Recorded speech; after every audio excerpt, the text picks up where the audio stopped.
What is going on? YouTube world. Steve, eventually. Dave. IRP, the real 148. No hidden agendas tonight. No convoluted paths. Um, and this was a placeholder before last night's game, so not like any NFL news came out of last night's game, but Yeah, none at all. Well, so I'll be the first one to admit I watched very little football this weekend, but it's one of those in which I still, you know, I did pay attention to the scores. I did check out some of the stat lines, so and stat lines can be deceiving. We've said it before that just because you look at a stat line doesn't mean that somebody like did phenomenal. You got to look at the entire body of work. But, it's still I can still add some substance to the conversation because I at least paid attention to the final scores, the stat lines on, so I can at least speak to some things. Um, but I am going to go ahead and say this because I am probably not in the norm with what I'm about to say. I will preface it by saying one thing. One, I don't ever like to see a player get hurt, regardless. However, what happened to Aaron Rodgers last night was fucking karma. If you believe in that. He's been wanting out of Green Bay for 2 years because he's a whiny bitch and he wasn't getting what he wanted. So he gets out of Green Bay, and what happens? Karma. Like I said, I don't like to see any player get hurt. It's unfortunate. But I feel like it needs to be said. And I have a lot of Packers friends. I got a lot of people who like Aaron Rodgers. On the football field, he's damn good. But he's a piece of shit. And when you make demands thinking that you own the franchise and you don't get your way, and then finally you get your wish, karma is a bitch. And I'll leave it at that. it. I've had plenty of chats. There's a guy at. I always harken back. People listen to me ramble on many a time. The guy that used to collect Ben Grieve. They moved out to Seattle a few years ago. But one of the guys he's been friends with, I think, I don't even know how long. They both lived down Chicagoland area, Christ, 50, 60 years ago. The guy that moved, big Bears fan. So the one that the meme that Mark sent to us, the Fred pulling the mask off the villain, and it's the Bears both times. I sent that to him, and like that was like the angry response, like the expletives. The other one is a Packers fan, and we've talked about this through the off season after Rodgers got shipped over there to the Jets. It's like this cocksucker, Rodgers, I'm talking about, started pushing all this money around. Okay, now so you can go sign. Where the hell was this in Green Bay? Again, a team that made every concession it could to placate him, minus drafting a receiver in the first round. But you're putting all of his players around him, all these guys he wanted, all this personnel he begged for. Joe, it's supposed to be like 34 tonight. Like a frost warning is actually shut windows. My bedroom window, there's like a crack in it like that big, just because it if the heat comes on, I don't want all the heat to go out, but I also like it where it's cool and I can sleep.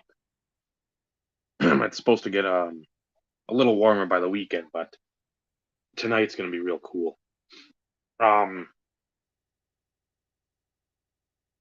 he made all these moves for, and again, I'm not a capologist.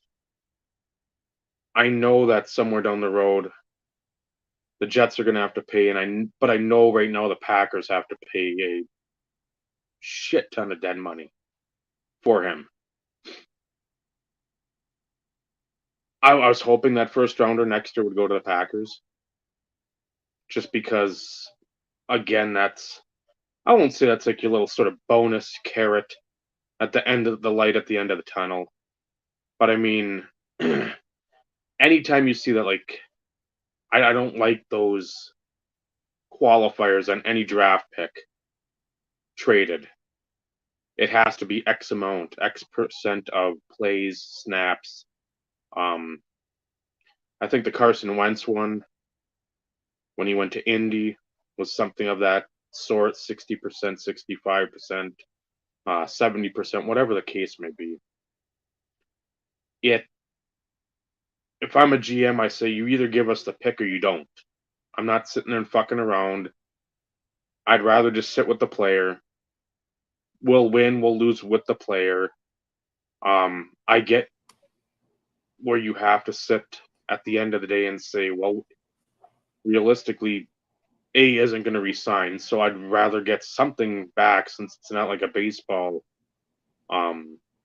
situation. You lose somebody and you don't sign anyone or whatever the case may be, and you get that like compensatory pick.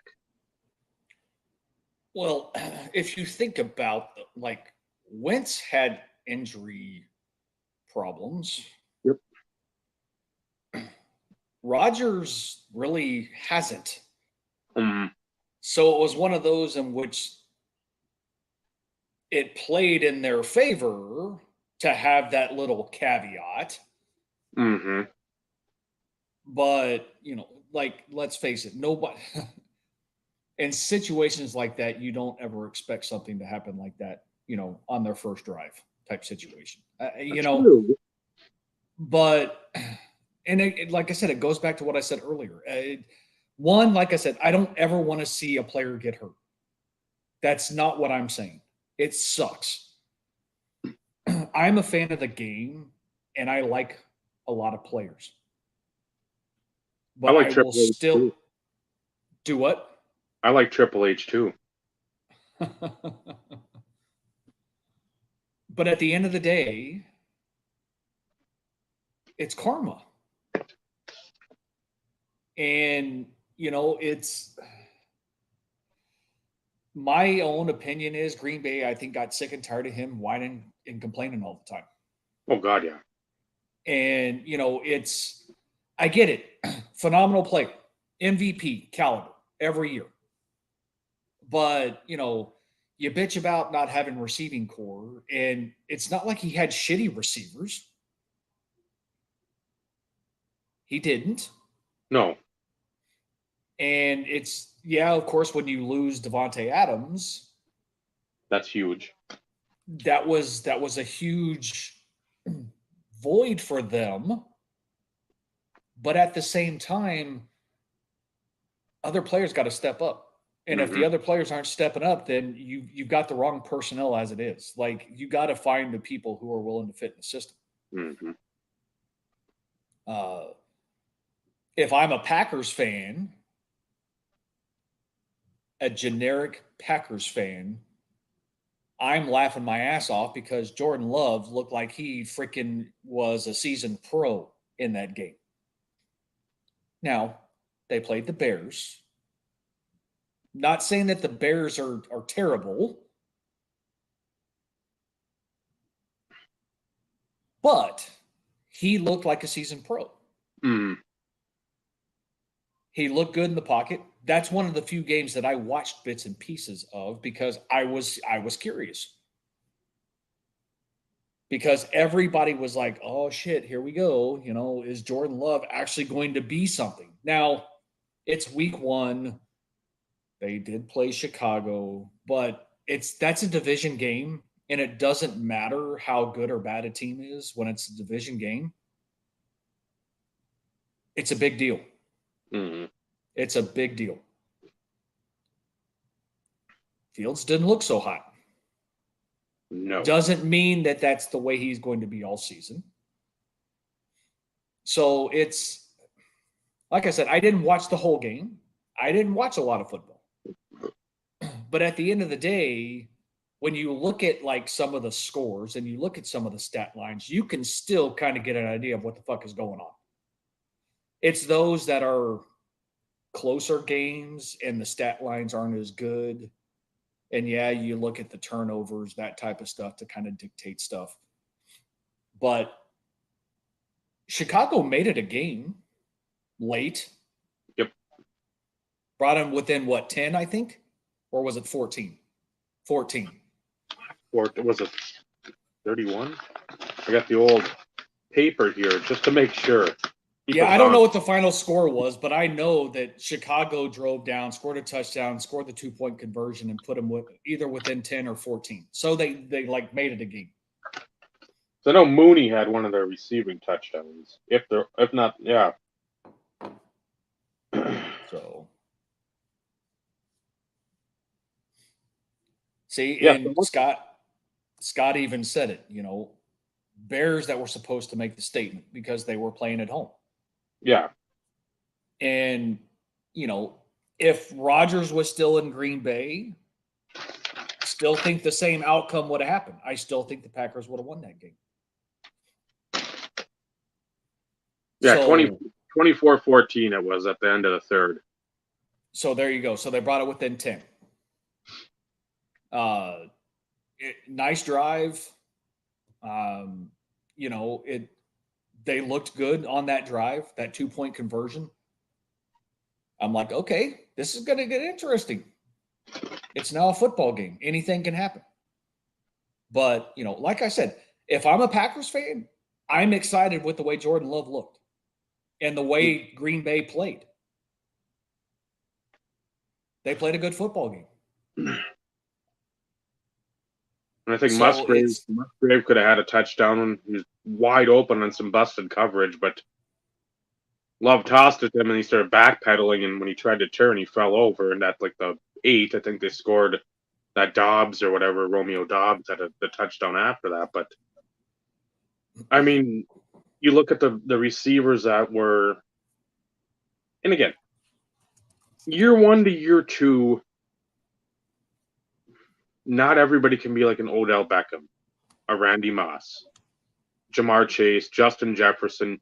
There is a lot of high talented guys that can come in right away, perform at a high level, at a veteran level, and then there's some of these guys who need a year in the system.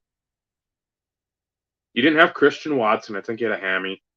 But Romeo Dobbs looked good. Young tight ends look good. I know Aaron Jones, I think, got dinged up sometime in the game. Then Dillon came in. Their running game really didn't do much. But again, that division game, you need those division fucking games right away. Doesn't matter. Ask Seattle. Hate to say it, ask your Broncos. I mean, these big division games, right out of the gate, you need them if you want to have any chance of like having a successful year. Well, yeah.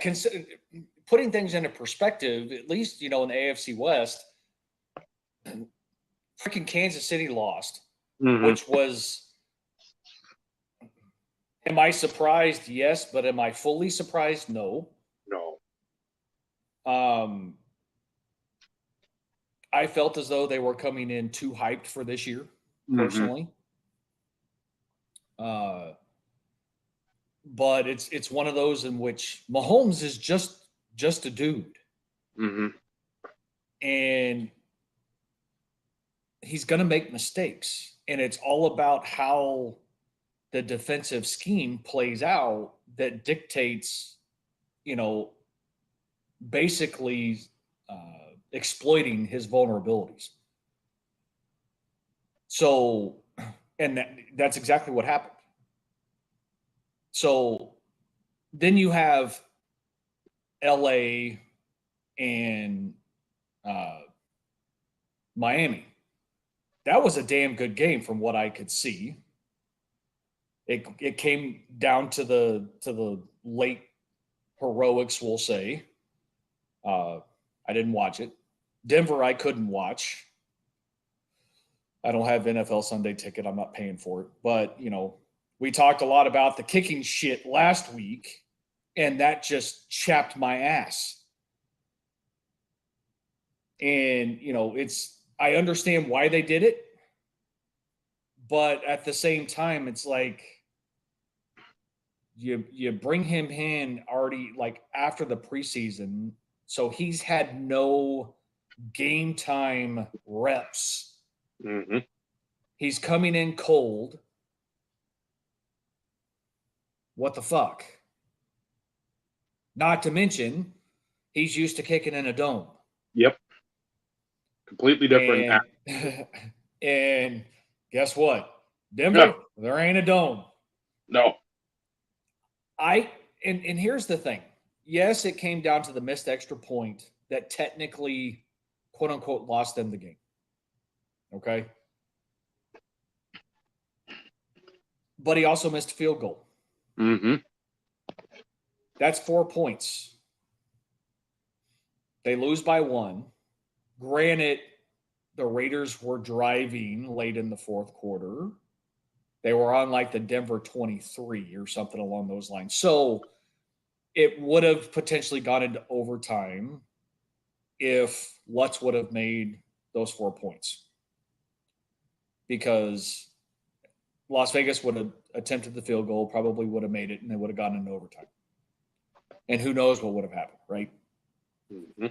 But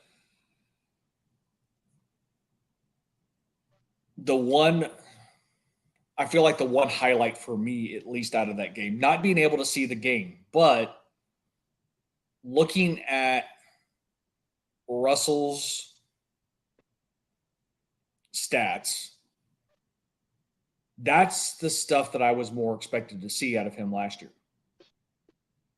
So, granted, it was against Las Vegas. That's left to be determined against somebody else. But he looked, from the stat line perspective, he looked like a more Russell Wilson-esque when he was with Seattle. Mm-hmm. So that is a bright side, at least from the offensive perspective. Defense better step up, though. No pressure. Come on, man. Like, that's a problem.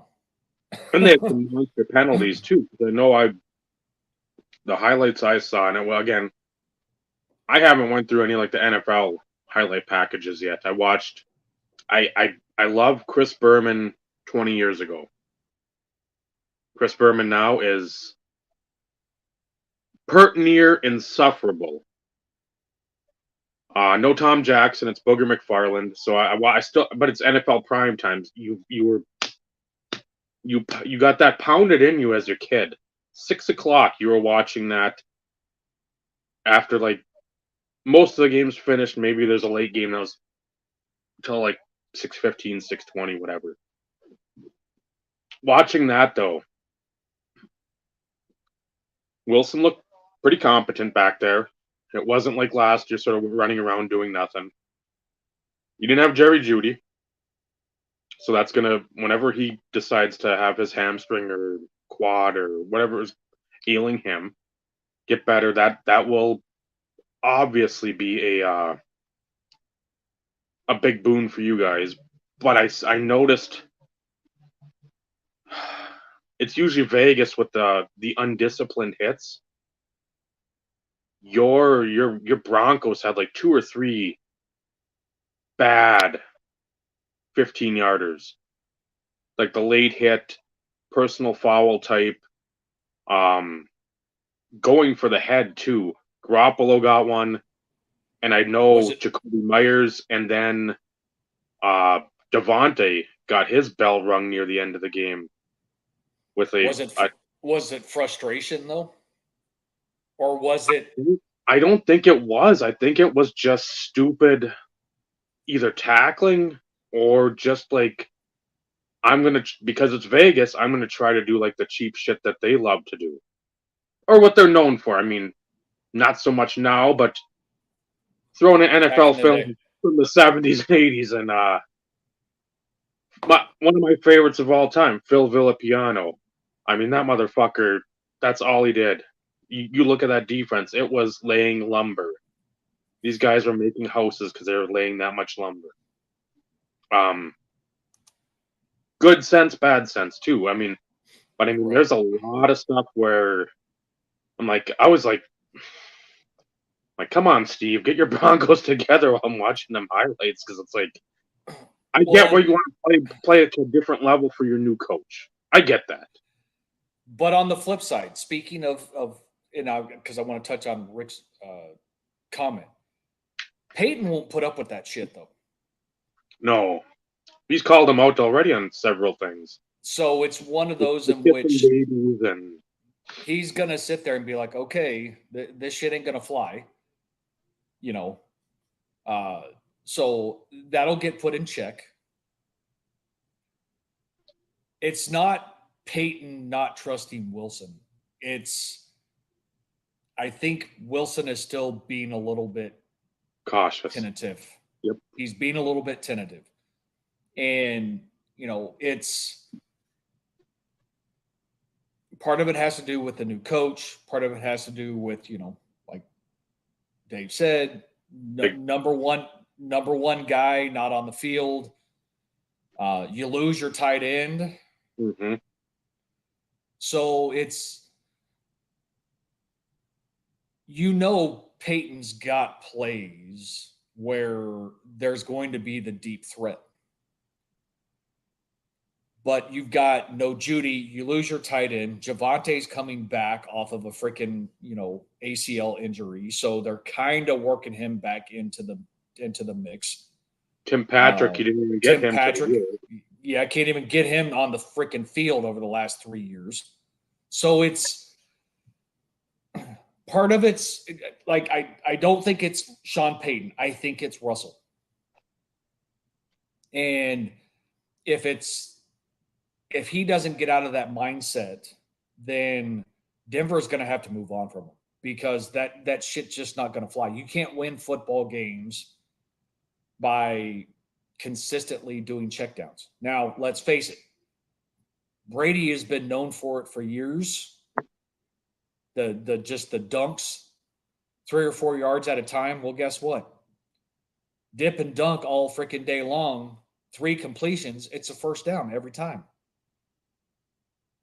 So, does it work in the NFL? Absolutely. Can you win football games by doing that? Yes. Is it exciting to watch? Absolutely fucking not. But you also had more of the personnel with New England. You had Julian Edelman, you had Wes Welker, you had Gronk, where Correct. if you were dunking and dinking, hey, Welker, here's a 4-yard crosser, he'll take it 30 yards. Yep. These guys just seem to stop right away and they want to reverse course, or they're trying to go laterally. It's like, no, you got to start matriculating upfield. Yep. So, yeah, Denver is going through a lot of change. That's the thing.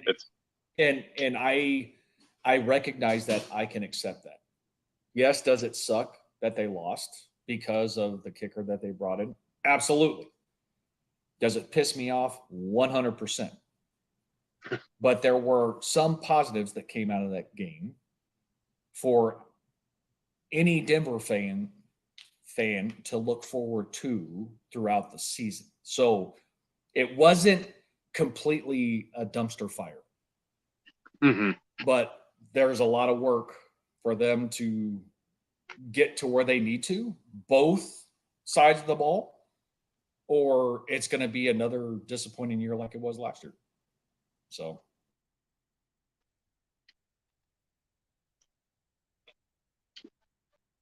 That was my sleeper pick last year.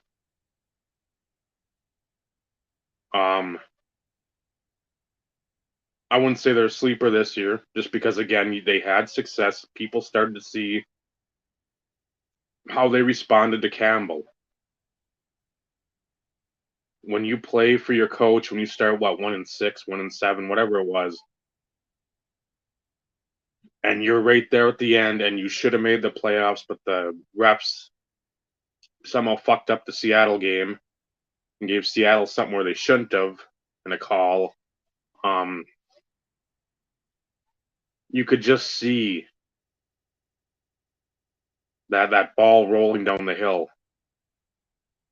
Goff didn't make the stupid mistakes he did in LA. Again, you go from LA where you're pressing because you get to the Super Bowl, you're number 2 pick. Everybody, number 2 or number 1, whatever the case was, him and Wentz, I know. You have such a burden on your shoulders. And a lot of these guys that are going number 1 in the quarterback realm, they have no business being going. But there's such a need that, well, look at the Jets. They're constantly taking quarterbacks top 3. Do these guys merit that? No. But if you don't have the Mahomes, you don't have somebody you can plug in there, and you've put a competent offense around, they're destined to fail. But it just you have to, when you're the Rams, what you did there, trade away Goff, trade away a treasure trove of draft picks to get Stafford. You had to get the veteran in there because you had literally a ticking time bomb with that roster and all the cap purgatory they're in for the next probably 3 to 5 years. You needed to make that move. So you're Jared Goff.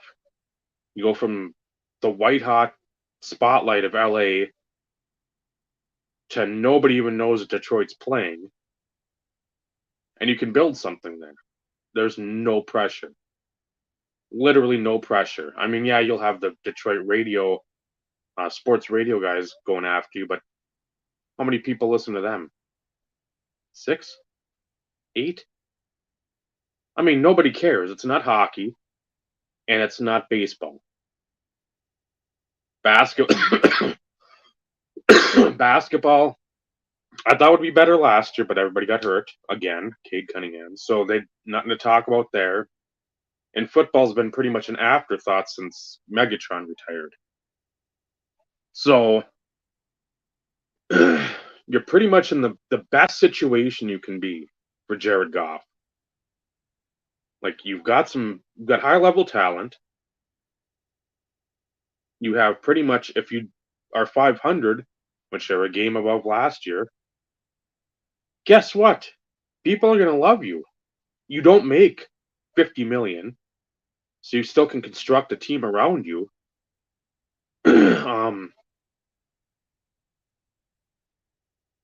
They've done well. Jameson Williams, if you get off the fucking FanDuel with all the other, I mean, how many other people they cut out of Detroit, including coaches, weight guys or training guys, get off that shit. Worry about fucking football. You'll be good. But he's got to wait 6 games. Adding him to Amon-Ra St. Brown, Sam Laporta, the guy that drafted 2nd round of the Iowa tight end. You knew you were going to pay Hawkinson, so at least you got some capital back for him.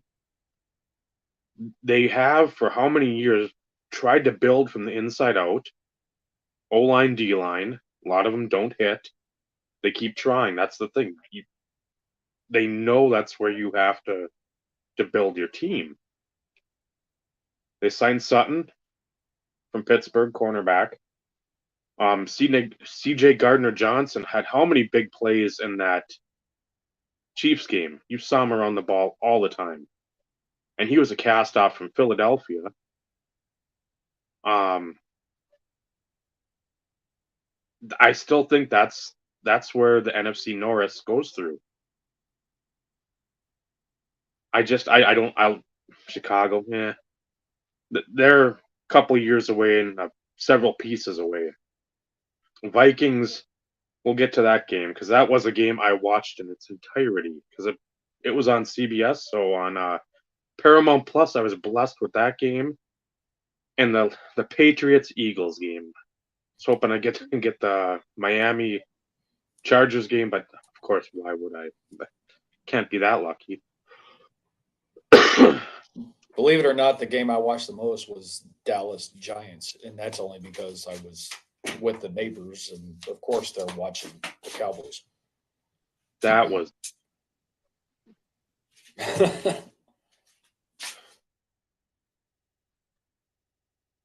an aberration. Both teams are not as bad or as good as that score would dictate. But I think the Lions, I don't know, playoffs for real? Yes. Goff, if he's like that step up from Trent Dilfer. Everybody's like the game manager, like the Brad Johnsons, the Trent Dilfers, the Mark Rippons, just anyone. You don't need to go out there and throw 350, 400 yards. Give me 220. Give me 2 touchdowns. Don't give me any stupid plays. Yeah, no interceptions. Fumble, cover the fumble. Don't try to make something happen. Punt, we'll let the defense go out there, regroup for next series on offense. You do that, that's a 10 or 12-5 team. Because they're used to being in those close games. They're used to being in dogfights. That Thursday night game was that was so much fun to watch. I'm like, I have to go to sleep. I'm tired. Told these guys last week before the show I feel like shit. Friday tested and it was the old co-video number 19 for probably the 18th time. So that would have explained earlier in the week feeling like trash. And so Thursday I was still not in great. I was like, I just want to sleep. But this game is too fucking good. I want to see Kansas City lose because John never comes on the show. He's a cunt. So sorry, John. I want to see your chefs lose. Plus, they beat my Chargers last year, opening week when we were on our way down. Tristan and I were on our way down to Michael's wedding on that Thursday. So if they lose, it's a plus. Them getting Chris Jones back, that's going to help. But I keep on hearing it, and I hate the fucking phrase, but I'm going to say it. You have to give the Lions, for at least week 1 and the coach, their flowers for fucking going out there in that environment. Arrowhead is top 2, 3 maybe. Vikes are always tough at home. But Arrowhead is just a hellish place to play, along with Seattle. Those are the top 2. Flip them wherever you want, but Arrowhead has been bad to play if you're a visiting team. And they didn't show any signs of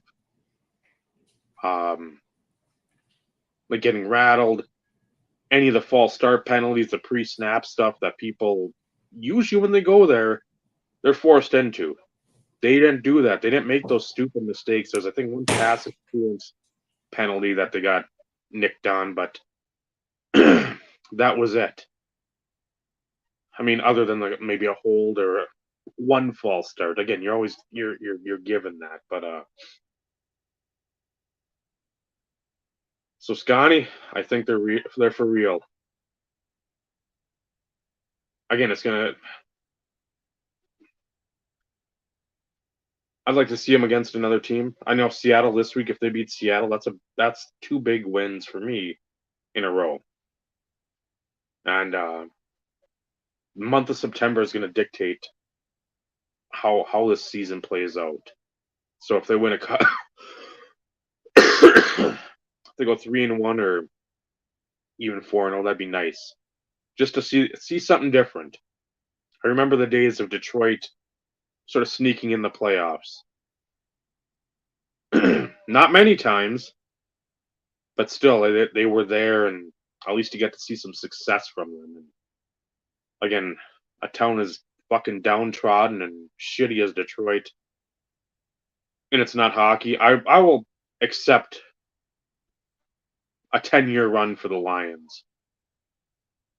I don't mind the Pistons getting back either. Tigers, nah, I don't need to see them. And Red Wings, I don't care either. But Lions, they deserve it after being that team way back, the 40s, 50s. Talk about a solid team, NFL championships. Them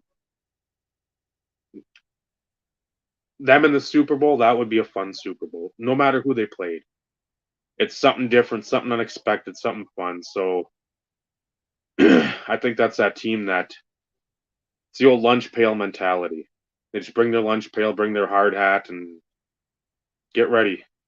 They can win that 21-20. They can win a 35-31. Whatever you want to play it, you want to run a track meet, you want to run a marathon, you want to run a 100-yard dash. I think they can do it all, and it's because of their coaches. Coaches prepare them well. So you saw that Thursday, and spend 45 minutes talking about the fucking Detroit Lions. For Christ's sake. Well, and when you have players who who want to play for your coach, that says a lot for your coaching staff. So, I mean, it's the complete package. So, Mm-hmm.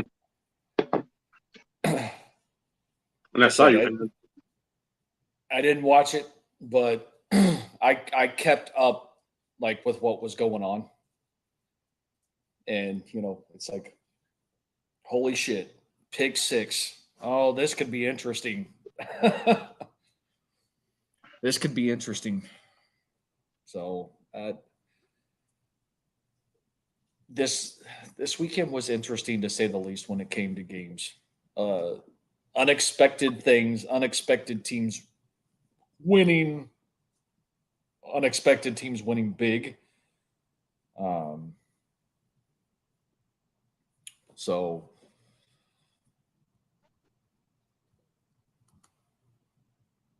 yeah, and to be honest, going back to what Ed said, the best game being the Chargers Dolphins. I almost wish I would have watched that game.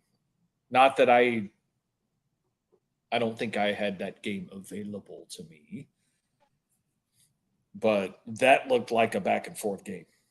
And for football fans, that's what you want, anyways, right? So, I still wish that was the option that you could have for a Sunday ticket. Buy the game you want to watch. I don't want to fucking. I don't need the option of the 49ers game against the Steelers. I don't care. Cincy Browns, if it's middle of the year, I'm watching that because that's probably going to be a 48-44 game. Now, not so much. yeah, but Um, let's face it, though, who would have thought freaking Cincinnati would have gotten their ass kicked? oh my God, that was. Or better yet, some of the more interesting things, Cincinnati getting routed, like literally routed. Baker Mayfield, journeyman Oh, as far as I'm concerned, leading Tampa Bay to a victory. You got freaking Josh Allen, Mr. Interception himself.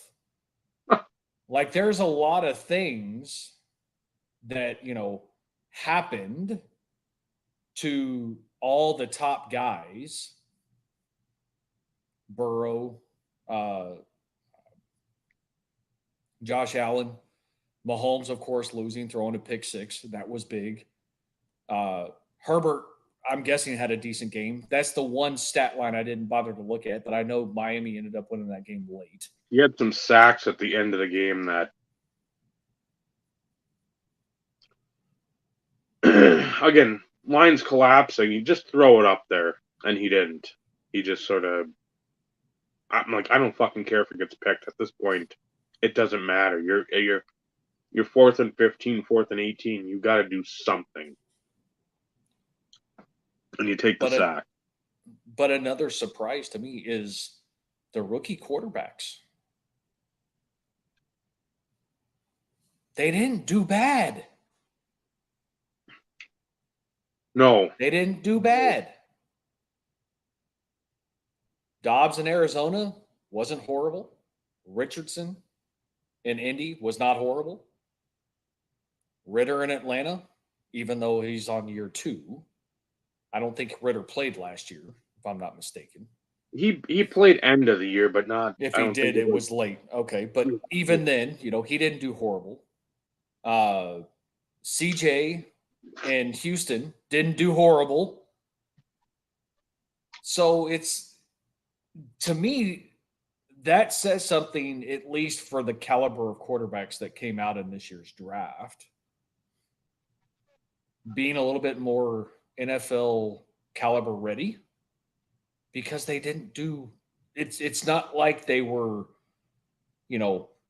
8 of 25 for 110 yards, 1 touchdown, and like 3 picks. Mm-hmm. They played like this was not their first rodeo.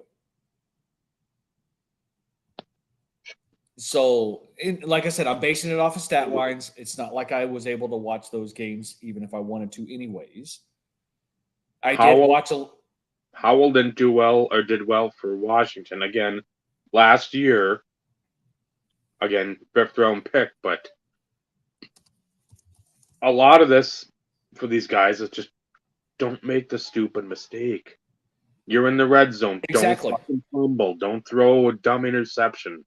You saw last night with Wilson trying to throw across his body. He got lucky. Don't make that fucking throw. Just throw it away. I watched a little bit of the Houston game, and watching Stroud leading the offense, he looked poised in the pocket. Granted, it was one series that I watched, but this is a rookie quarterback. And again, for a team that doesn't have fucking oodles of anything, yeah, much of anything. I mean, you saw Damian Pierce didn't have a great rushing game just because, again, you get down. Guess what? You're not going to be throwing or running the ball. Right. Dobbs isn't technically a rookie, but I mean, it's not like he's had a full season of starting. I mean, it's been correct. Here's a couple games. Here's a game. Here's mop up duty in a 48-0.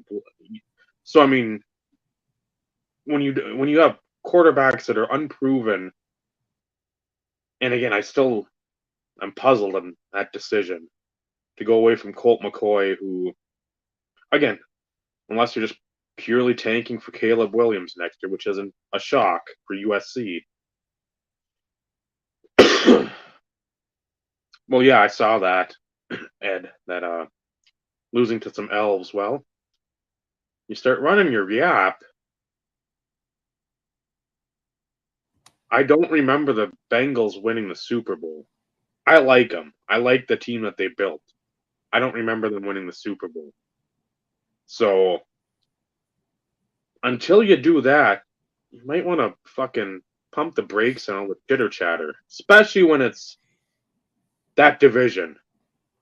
Yeah, 100%. That's a division game. And then you go to Cleveland, Myles Garrett fucking obliterates anybody that you put in his fucking path.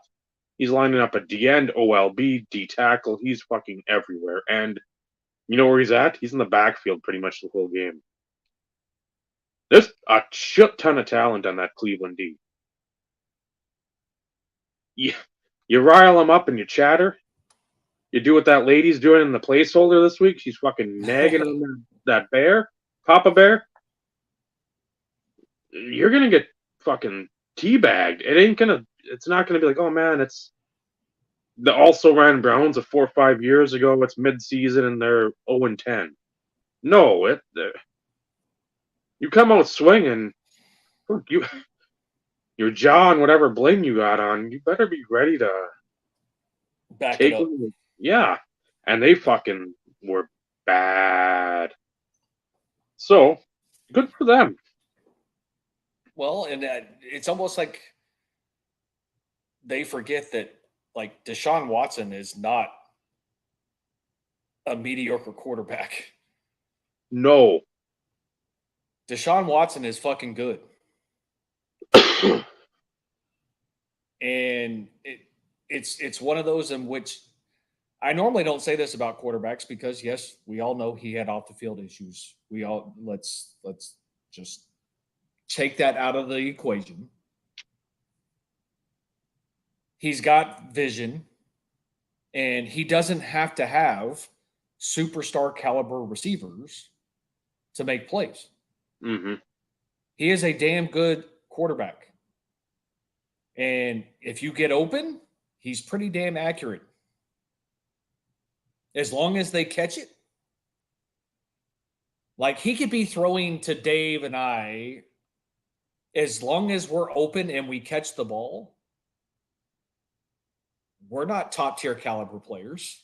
We would have never be top tier caliber players.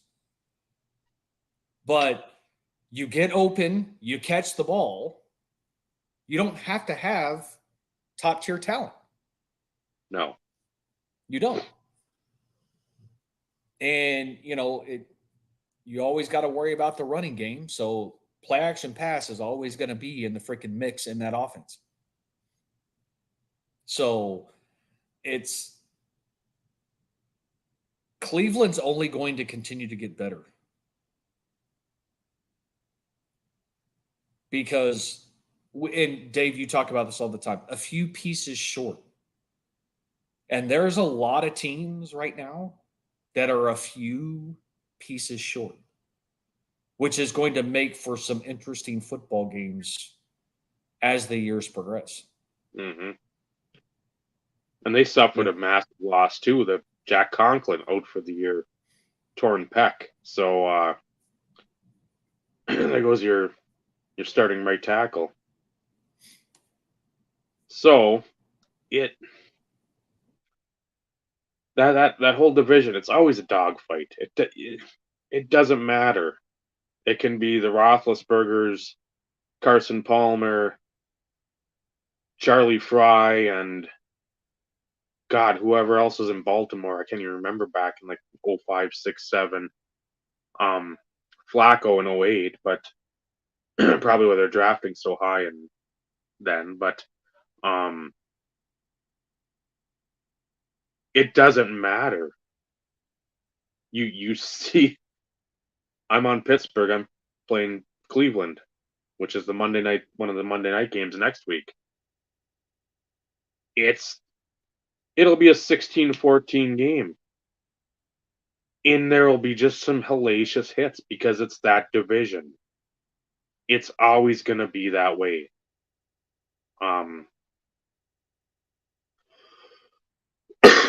So that, and I think Boomer was one of those guys that always said, on paper, this game looks like Cincinnati should roll. But that's why they don't play games on paper. I mean, you can sit there and look at the numbers, look at the roster, look at trends and all this other bullshit. You're 53 against my 53. How's it going to knock out? So we'll see. We'll see this week again. And that was one thing too I wanted to bring up. How's that going to change? You sit there with the preseason shit. We've heard it in the past. I remember Trent Green when he came over, and oh man, he's going to be the greatest show on turf. That's going to be his team. He gets hurt, ACL, pre-season. We've seen a lot of other players get hurt in the pre-season. But you see a lot of these players now, there's no cohesiveness when you don't have any preseason snaps together. You could sit there and say, well, it's practice, it's scrimmage, blah, blah, blah. No, that's not the same thing. That's not game speed. That's a controlled environment. The game is completely different. So Burrow looked like dog shit. I know he was hurt in the preseason. So I get that. But there's a lot of this stuff where you have to start looking at that. Even Rodgers this year played a preseason, couple drives against, I don't even know who it was, but played a couple drives out there.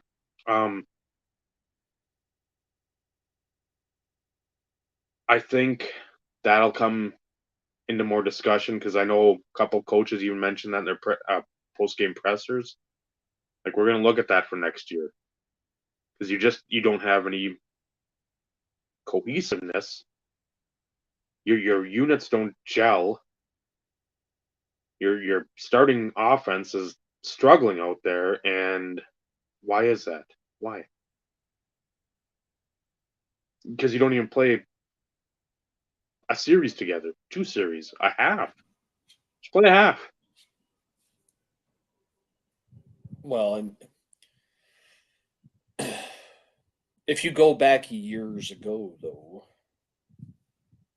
into the 90s, 2000s, first team offense, first team defense played a lot more during the preseason. The only time that didn't apply was usually the last game of the season, the last preseason game, and all the starters were rested. But, 1 to 2 series the first game, a quarter the next game, a half the third game. Because, let's face it, practice is not game speed. So, yeah, you can gel kind of on the practice field, but whoop-de-fucking do. Yeah. It's you're playing at half speed. Your defensive guys are not literally trying to push through your offensive line to get sacks. It's just going through the motions of running plays and having defensive linemen at least there to somewhat simulate a game situation. But they're still not bull rushing and trying to, get in and actually, sack your ass. Yeah. So at the end of the day, really, let's face it, you need to practice. The whole point of it is to, let the defense run offensive or defensive schemes for the opposing team going into the following week and so on and so forth. Yeah, so you need it. But like you said, there is no cohesiveness when it comes to the offense and or the defense for that matter to gel, work together as a team, work together, and it really build kind of like the bonds that you need to really put forth a great effort week over week. So it's granted nowadays the game is faster than what it was in the 90s and the 2000s. Yes, we're talking different decades here, so there is a big difference. The game is a lot faster than what it was during that time, but in all practical purposes, it's not like it's apples and oranges. It's not that vast of a difference. No. But it's still different. 90s, 2000s, it was all about the running back. So, and whoever controlled the clock typically won the game. Not as important nowadays because now it's all about trying to put up 49 points. And the game is different. And I'm with you on the fact that, if coaches are coming out and saying that in their post game press conferences, like, yeah, we probably should have done more in the preseason because it was obvious that our team wasn't gelling. Well, hindsight's 2020. Like, going into next season, that's great, but what are you going to do about this season? How are you going to fix it? So, and I know now you got 3 preseason games instead of 4. So I know that changes things up too, but at the same time, with the salaries everybody's getting paid, head coaches included, fucking figure it out. You're paid enough to figure this shit out. If you can't, you shouldn't be a coach. You shouldn't be in charge if you can't. If these are things that are, and this isn't like all of a sudden like, guess what, guys? We're 3 preseason games, not 4. It's like, you knew. You have a whole off season to set this shit up. You don't, the excuse train when it starts rolling out week 1, people don't want to hear it. With the salaries, that's not a good look. Yeah, that's not a good look. Again, with the money that's coming in, especially quarterback wise, you're seeing $200, $300, $400 million contracts for fucking quarterbacks. And I see Patrick Mahomes again in every commercial, it seems, endorsing everything. So there's a shit ton of money coming in that way. It's like you don't want to hear excuses. Well, I didn't have Travis Kelce. Well, I don't blame you as much as I blame your receivers. But you also played some preseason. I don't know if Kadarius Toney. One player doesn't make a difference. And if anybody's going to throw that out there of, well, we didn't have our number one target, that's why I limited my points about Judy. One player should never make a difference when it comes to the offensive side of the football, especially when it comes to receivers or tight ends. It doesn't matter because Kelce is not really a tight end. He's a fucking receiver. Yep. So, yes, being down one of your top guys is a detriment, but that goes into the mentality of your other guys of step the fuck up. Mm-hmm. Prove your worth. Mm-hmm.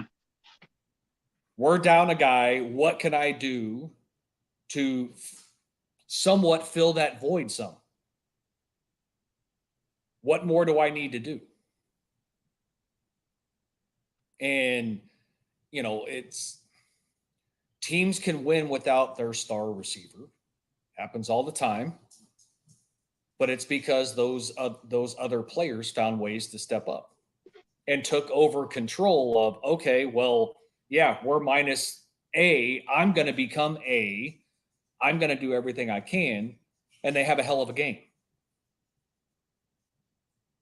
Or you get the reverse of that and nobody wants to step up. Mm-hmm. That to me, that's like what was Green Bay's problem. Mm-hmm. Well, Devontae Adams was double teamed. Well, he's not the only fucking player on the team. What are the other receivers doing? Right? Yeah. You can only blame the double team so much because Megatron was freaking double teamed all the time. He still made freaking plays. He's not the only one that's been able to do that over the years. Jamar Chase gets double teamed. He can still make plays. So it's there. Michael Irvin, Jerry Rice, any of your top guys on your teams, they could still make plays in the double team, but even if they were double teamed all the time, somebody else was stepping up. Mm-hmm. Okay, fuck you. You're going to double team my number one guy. I'm going to pick you apart with 2-3 and my tight end. Yep. Problem solved. And then once you do that, then they can't double team your number one guy anymore. So it opens things back up. The fact that you don't have your number one target, yes, it's a detriment, but that's not the reason why you lose a fucking game. Mm-hmm. And any player, professional athlete that comes out and freaking sits there, well, we don't have this, or a coach, shut the fuck up. Shut the fuck up. There's other guys on the field that should be stepping up and making plays. And if your quarterback doesn't have confidence in those other guys to turn them into the number one because the number one's hurt, then you got a bigger problem. This is the old Herm Edwards. You get paid to play the game. All 53 get paid. Not the same amount, but you get paid to play the game. So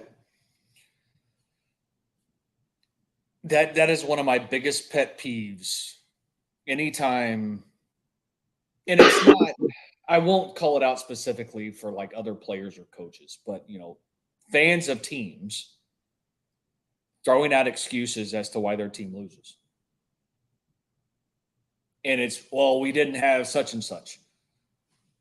Now, if you're down two of your starting guys on your offensive line and your top receivers out, and you've got, 2 or 3 guys off the defense that are starters, then okay, yeah, you can use the blanket term of injuries plagued us this year.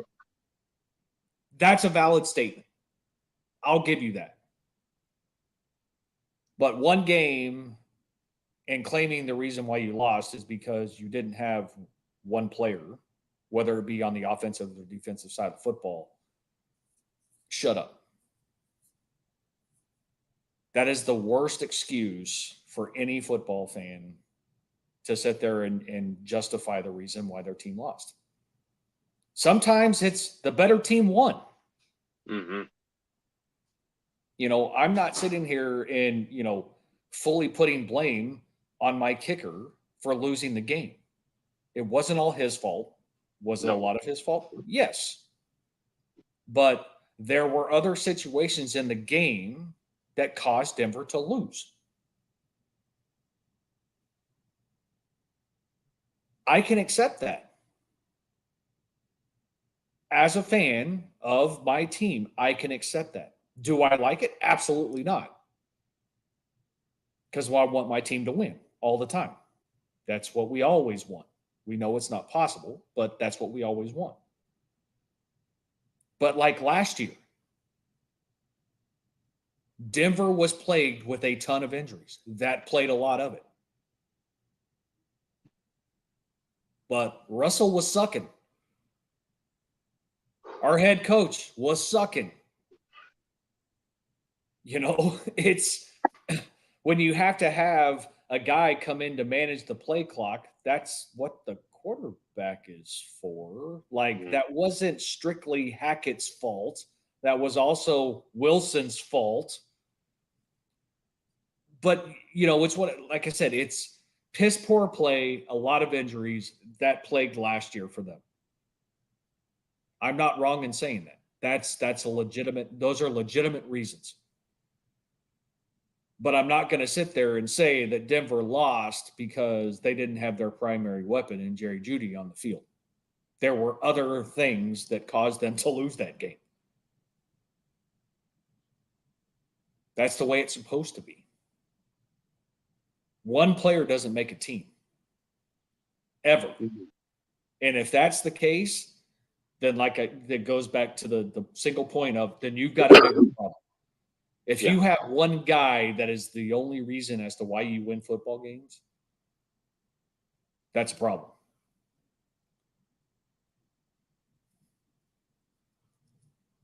So, anyways, Vikings put up insane offensive numbers in the first half. But when you've got 3 Kirk Cousins turnovers, 2 of which fairly deep in Tampa territory, no matter who you are, it doesn't lend itself to a positive outcome. Jefferson, I think, had 7 for 138. Cousins had, I think, 277 throwing in the first half. The running game, though, never got on track. I don't think Madison had over 45 yards rushing, 50 yards. I know he caught like a little shovel pass or a flare out, but the Tampa D, that's going to be just like the Jets. They will win basically in spite of the performance of Baker Mayfield. Again, he didn't do terrible. He didn't do bad. And Zach Wilson, who, again, you're not expecting to play if you're Zach Wilson. Even if they would have lost, that's sort of like a free pass. Like you have no. I know they always say be ready to play. You should be ready. It's your Aaron Rodgers backup. I mean, literally the whole offseason's about Aaron Rodgers. So you're just trying to do whatever you can to stay relevant in your own mind or whatever the case may be. It's like, guess what? It's tough to come into that Monday Night Football 9-11 playing in New York for the Jets. So I give him a lot of credit for it wasn't a pretty game by any stretch of the imagination. Garrett Wilson made him look good in the fourth with a ridiculous catch. Lazard had a big catch on that drive too. Brees Hall looked good coming back from that ACL.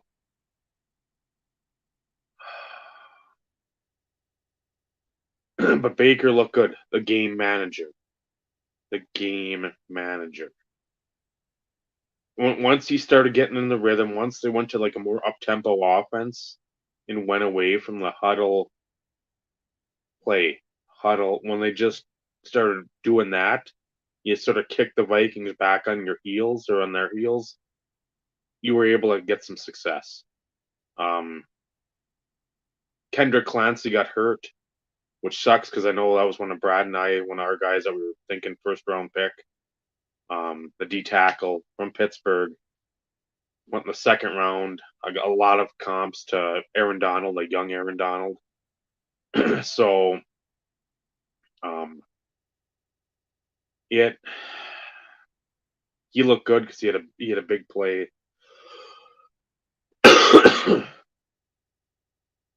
So to see them win, and I absolutely love at the end of the game, you see all the Vikings fans doing like they're all shocked. They're shocked the Vikings let them down. If you don't expect this by now, you are a fucking grade A moron. Because that's all they've done for their whole existence is let you down. 15-1.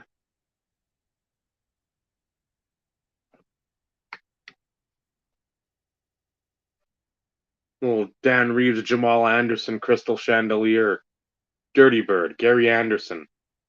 Sorry, Morton Anderson's the guy that's putting you guys away. He's even older. Anything that they've done. they don't. They let you down, and they always will. So to see that, and then to have again the people always they just get the Minnesota media is so dumb. Everybody's up in arms about it. Oh, how can this happen? It always does. So to see that, I was truly shocked. I didn't think Tampa was going to beat him, especially in Minnesota. So that was I was very pleasantly surprised, very happy. Anytime the Vikings lose, that makes my day because then everybody's trying to sell their Super Bowl tickets to Mike Tice for him to sell. So That's usually how I feel when the Cowboys lose, but unfortunately, oh, that's not what I want to see is a 40-0. Pretty much the Giants are looking like the little Giants out there. And come on now. well, they That was so look, being a fan of players and a fan of the game, Micah Parsons is legit, and he wasn't the one causing most of the issues. They were too busy focused on him and other people. DeMarcus Lawrence, I know how to sack. Like you just Daniel Jones is not a bad quarterback. He's not great, but he's a good quarterback. But holy shit.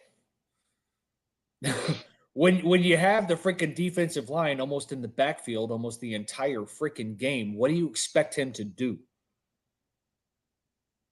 Yeah, when you're taking your third step of a 6 or 7 step drop and you're Somebody's already in your face. you're being flushed out. It's like I don't care who you had. The pick six was not Jones's fault. No. That Block, field goal, touchdown. Obviously, I'm not a huge fan of Trayvon Diggs. I think he's overrated. Huge. But, because he gives up a lot of big plays. Does he make interceptions? Does he make good plays? Yes. But he is the one who's going to usually get burnt on a big play. That's just how it is. But his helmet on ball after Barkley caught the ball and landed in what's his name's freaking hands and he ran it back for a touchdown. That wasn't Daniel Jones's fault. No. That was a great defensive play. You couldn't have written that any better than, even if you wanted to. But, it's Dallas's defense looked fucking great. And that pains me to say. Their defense looked phenomenal, which means the offense didn't have to do much. No. If you really think about it. No. So it's one of those in which do I think that Dallas is going to be the team in the division? No. They played the Giants. It's also week 1. Mm-hmm. I'm surprised I didn't hear people be like, oh, they're going to the Super Bowl, because that's usually what happens. But, as a whole, if Dallas played like that every game, they're your Super Bowl champions. Seriously. They were on all, defense, special teams, offense. They were flawless pretty much across the board. If they play like that every week for the entire season, there's your Super Bowl champions. There was no mistakes. None. If there was, it was when I went outside to smoke and I missed something. But of the part of that game that I watched, they were flawless. flawless. And that pains me to say because I hate Dallas. I hate them. Hate them with a passion. And it's because I hate their fans more than I do the team. Years ago, I liked the team, but that's also because of Jimmy. Yep. So the one thing I'm not sold on is their kicking game. no, I didn't go into that because he missed an extra point. He missed a field goal. And it just, again,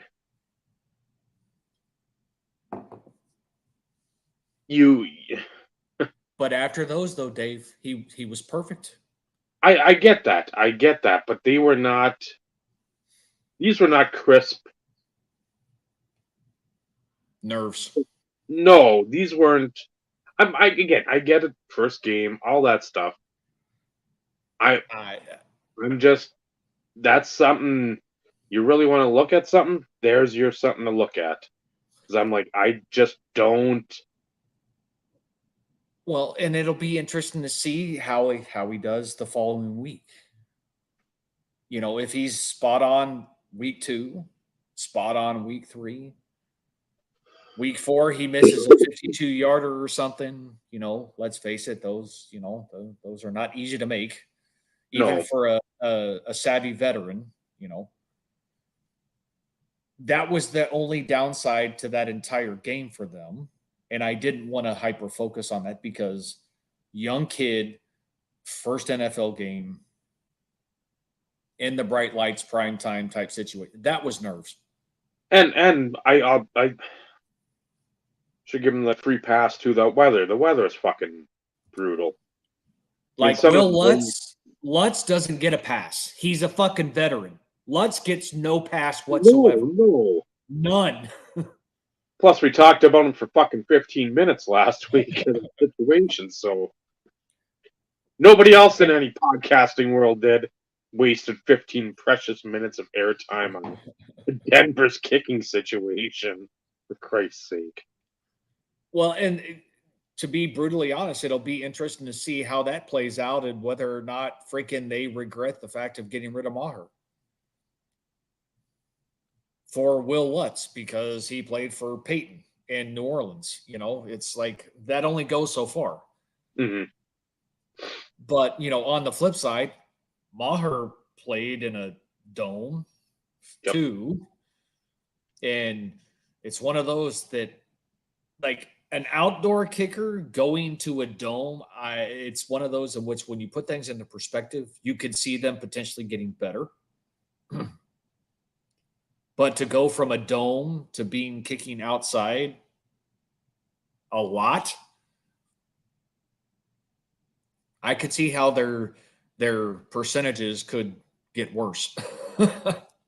Well, and again, you're in the NFC South. Carolina, Tampa, so there's 2 away games.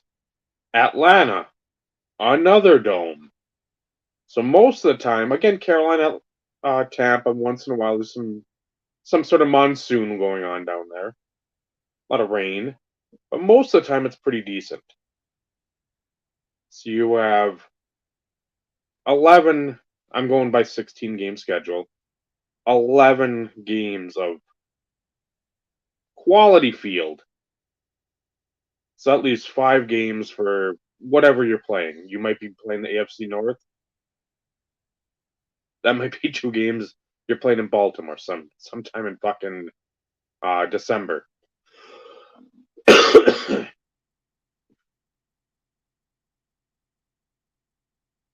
We talk about the Steelers, if you want to talk about the Steelers. Or you could unmute and... Yeah, you don't need to unmute for that. No, you go Steelers. I did that on purpose. I believe it. Does Pittsburgh still have a team? After Sunday, I wish they didn't. Like Deontay Johnson's hurt. Cameron Hayward, I think, got hurt. Or so. Kenny Pickett pulled a testicle. Fryermuth got hurt. Do I bring him on? Do I not bring him on? Do we let him sit there and spew and fume a little bit more? He is awfully late. I'll be a few minutes late. It's an hour and 21 minutes late. That's not a few. It must be Laura time. He must have been talking to my wife because that's the only reason why he would be this long. All right. What do you want? Not for you to be an hour and 15 minutes late. Well, I was trying. Try harder. Have you seen this? Yes, it's a hot card. I got the Lemieux version. Okay. Or Those came in blister packs. Now that's something you don't see every day.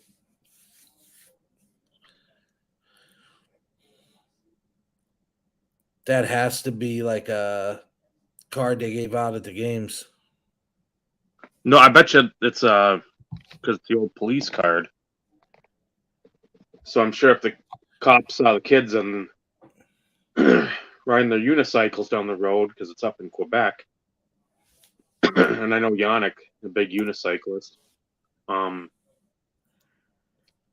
sure if they saw him, because I remember that for the Vikings, it'd be like a different card every week, and you see a cop, like, hey, take the Al Noga card. Here's a Johnny Randall. Here's a Steve Jordan, Tommy Kramer, whoever it is. But I'm sure. Yeah, TD has a Georgia police that I've never, ever seen. Trust me, I've searched for it.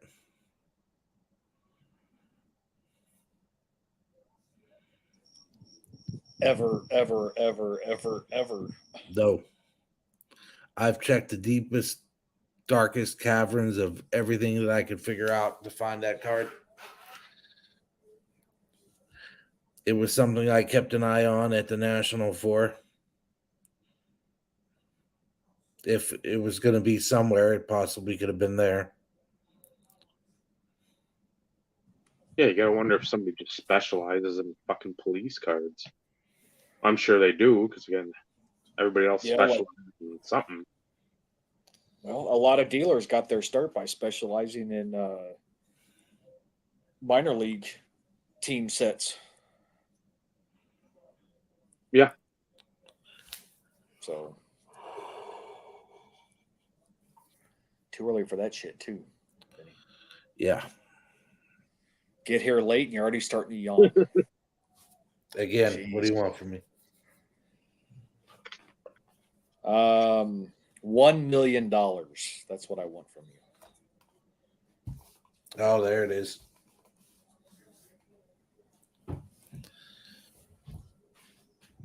Is that 2,500 or 2,300? Of 107, I think. 102. You know, Mr. Kramer, he liked his oddball numbering, which coincided with the print run and pack odds.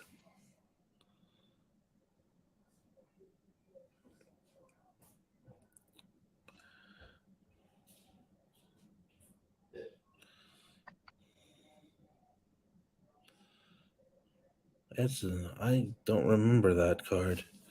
Oh, it's redeemed.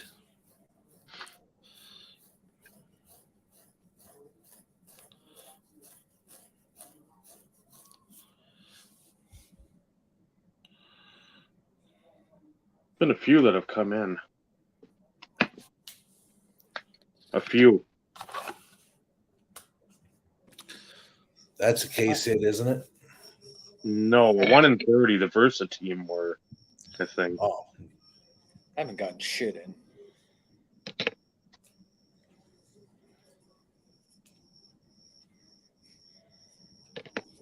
But then again, I haven't been actively looking much either.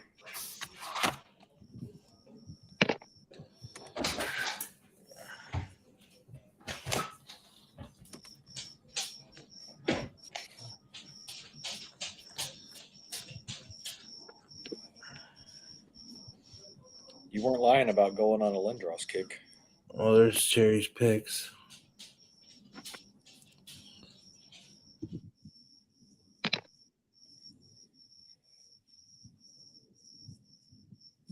Individual auctions, or did you get that like in a lot or some shit, Dave? The last, I don't know how many. One seller had, so I was able to pick them up for dirt cheap. I love these fucking Cherry's Picks ones. I mean, this one was a.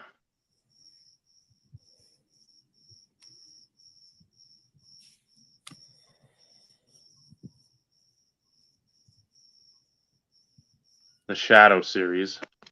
Gotcha. I was going to ask if it was Shadow Series or a Platinum Blue.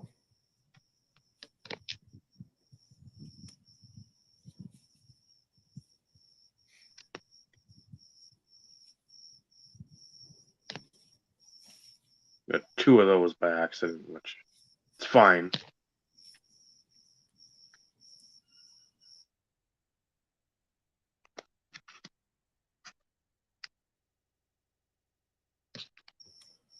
Oh, Sergey on the back.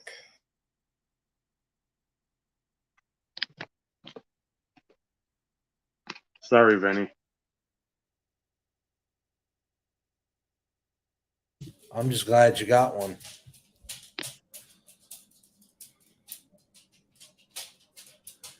Yeah, Mario's on the back of that one. Sorry, not sorry, right, Dave? On the mirror blue. Well, on the price.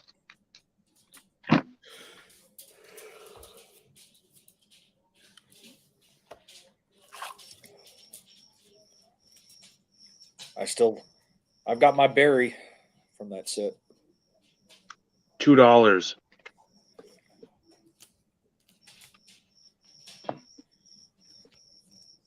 Threw it an offer and they took it, and I'm like, okay. So I got it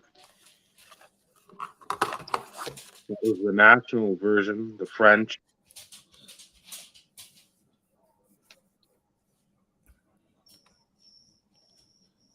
The American is the blue.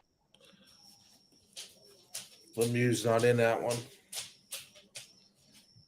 So I the don't know. French one was the one you got at National? Yeah, which I didn't. I had to look at the center, because then the American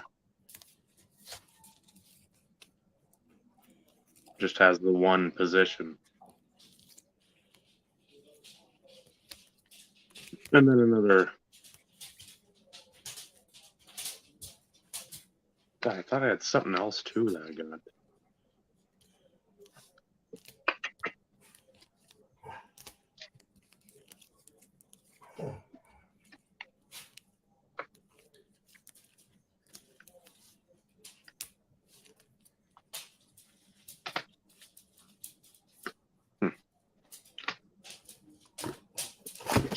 Did you misplace it, Dave?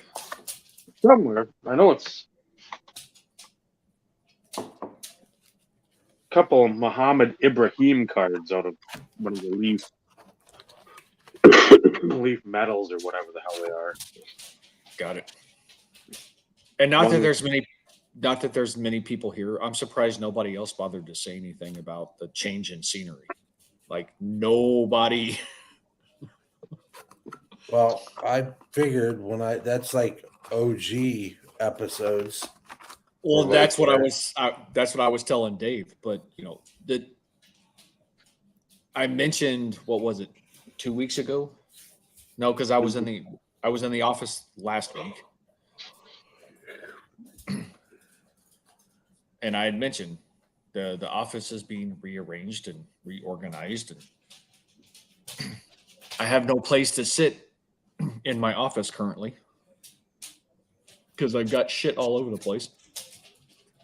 And not that it would matter.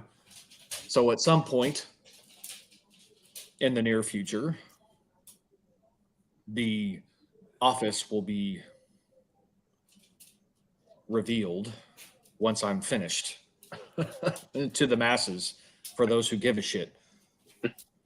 But it's been a labor of love, and that's part of the reason why I didn't watch much football over this past weekend, because I was too busy working in the office. So, and it's still got a ways to go. Still got a ways to go. I haven't even shared like pictures with anybody. So not a single person has seen what I've done, what it looks like currently.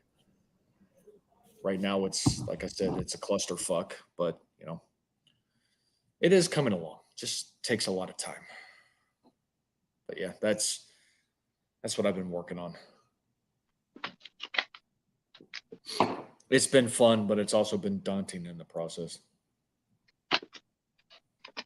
So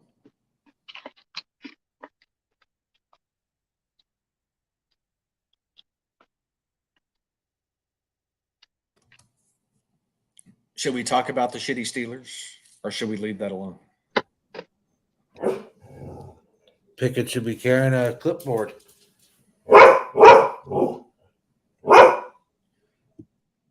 Now he finds them. Numbered to 4. That's an interesting number. The gold shimmer.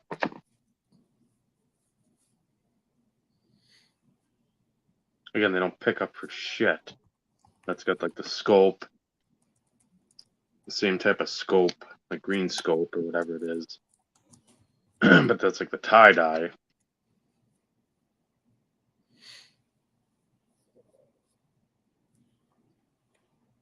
The 3. And here's like the pink scope.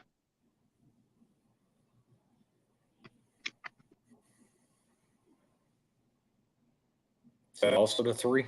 Yep. Okay. I You got some glareage going on. Sorry. I know.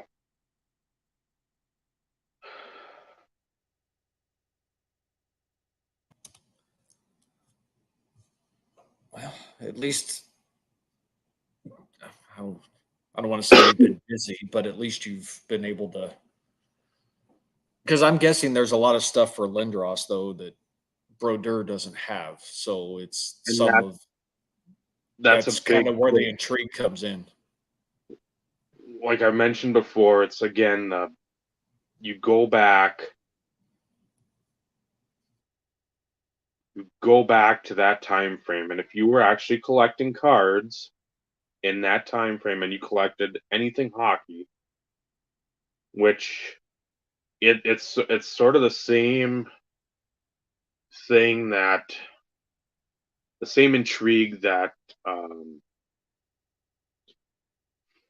wouldn't even say Sid the Kid, because that was coming off the strike,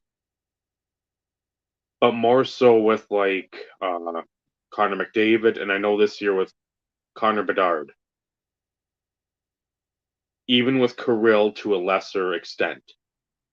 People just wanted to get something of those guys because they're being talked about.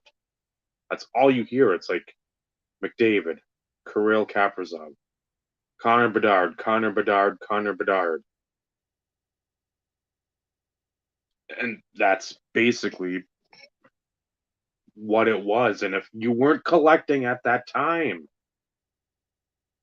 you don't have a fucking clue about the hype train that was Eric Lindros. And how huge he was in the hobby. And for a myriad of reasons. Again, you had this fucking huge kid.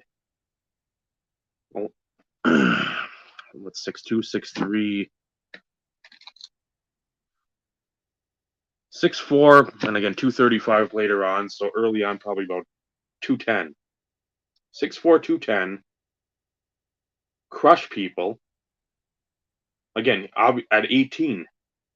And then you're scoring a shit ton of points. And then you say, hey, Quebec's got number 1 pick. I'm not going there. You go on stage, you don't wear their jersey. You want nothing to do with them.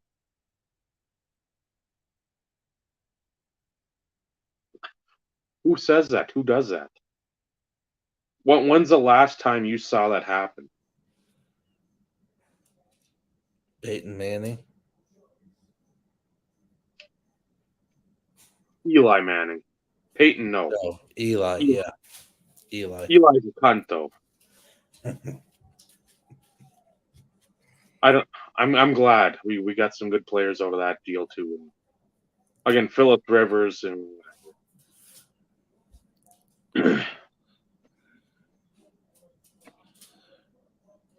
but I mean his hobby fucking presence. You pulled anything. And there's a bunch of shit I didn't show. I've got the bonus card set from the score. I think the either the what was it, the set? The factory set? Again, that stuff you have that set. That was like $30, $40 worth of cards. Just you can fucking 5 cards, sell them $10 each. You're gonna get rid of them quick. I mentioned that French Pinnacle, that 91, 92 French Pinnacle. That thing was huge. That's a $15, $20 card. Upper Deck Canada Cup. Yep, card and number the 9 French version.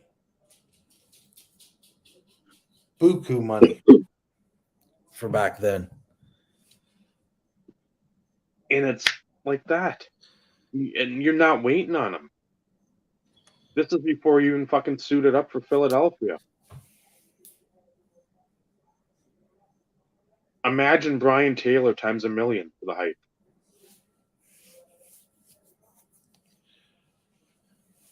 Lindros delivered out the gate too, though. Yeah. First 5 years, he was just a menace to society. Him on the Legion of Doom with Renberg and Leclerc. Yep. Jesus. Every time we had to play them, I was just like, who's going to get lit? Because, look, we had Yager, Lemieux, and Francis. They had, which was, what did they call that line? Yager put it together. Because Lemieux was moved to the wing.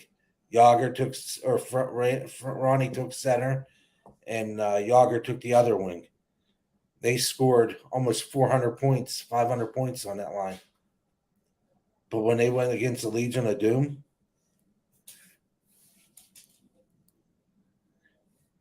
and the Avalanche built a franchise from that.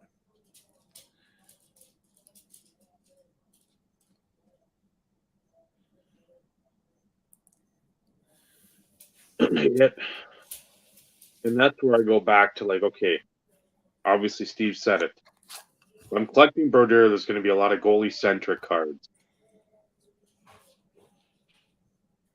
Masks, a lot of Pacific die cut type, laser cut inserts.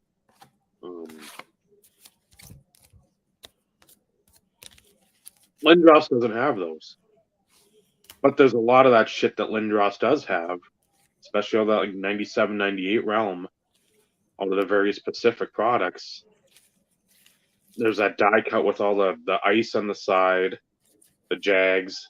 There's the one with I just won it tonight on a best offer, the helmet with like the visor that comes out on the side. That's the acetate visor. Buckets. What the fuck else is there? There's the crash the boards out of Leaf. He's got one of them. The E-tools or whatever they're called. Yeah, the stars. That's the purple version. There's the reds, the regular one. And the back's even fancy. That's when backs of cards had It meant something. Because that took forever to fucking find the Brodeur at a decent price. But there's like the behind the glass or whatever. I've got a Solani, I think of it, where like the top half of their top third of the cards acetate, the bottom 2/3 is a regular card. I mean, there's a ton of that shit and a ton of the other stuff that Brodeur was good, but he wasn't getting past like an Eddie the Eagle, the Barrasso, the Felix Potvin, Patrick Waugh, Richter, even Beezer to try to get on some of these cards in some of these like 6-card inserts. That's like that Zhamnov, Lindros graded the gold. It's like you got 12 players. It's basically a team pinnacle. You can't have 20 cards with 2 people in each. That's not a team. That's all the best players. You can't do that. So just to see some of that stuff where you're sitting there and you're like, fuck, those first 2-3 year cards are all in the old noggin. That's $10, $12, $15, $20 every time you looked at something. Again, you got the Topps card. That was $8. That Topps Gold was like a $40, $50 card. If you found it at that price, which nobody had it because it was always, if you had it, you had a C note on it, at least. Are we talking about the Lindros one? Yep, the one where he's just like the introductory press conference for that. So it's like, why not go back to that? Where again, it's not like Brodeur's stale. It's Brodeur. There hasn't been a ton popping. Some of this shit's just been like going quicker than I've been able to pull the trigger, or more than I had at the moment. I'm like, well, I don't want to spend 150, 200 on that. I can spend 60 on 2 Eric Lindros autos. And I'm like, Christ, I thought those were $100 cards. I'll do that. Because I know those fucking cards are not easy to come by. I don't care if there's 6 or 8 of them on eBay.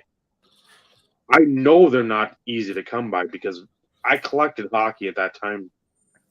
I didn't see them at all. I live in northern Minnesota. I went to 3 or 4 shops pretty consistently for several years. I didn't see any of that shit. And there's a lot of hockey being opened. You saw Team Pinnacles. I don't even remember seeing the masks, like that 94-5 one. That bluish, that electric blue background. I don't remember seeing any of that. I mean, there's a lot of stuff where I'm sitting there and I'm looking through it's an older Beckett, but it's still the same general gist where you have all the pictures of the cards in there of the sets. So I'm like, I'm like, I don't remember that card at all. Like, period. I have no fucking clue about it. I showed Vinny the one. Never seen that before, ever. Other than I know that Richter had one that was blue. And that's what we talked about. We're like, we saw the USA ones, but never the fucking Canadian. No. And that was something where I'm like, I'll pay whatever. Because again, there's no other ones on eBay. And if there is, it's like a $40 buy now. I'm not paying $40 for a fucking 92, 93 scorecard. I just paid $30 for that press conference one.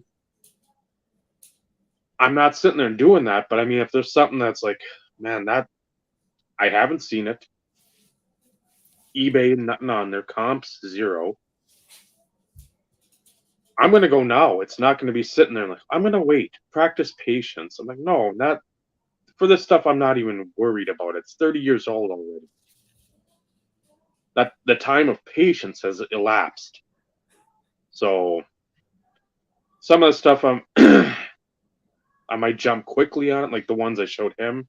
Showed Vinny these 2 that I just procured one the other day and one today.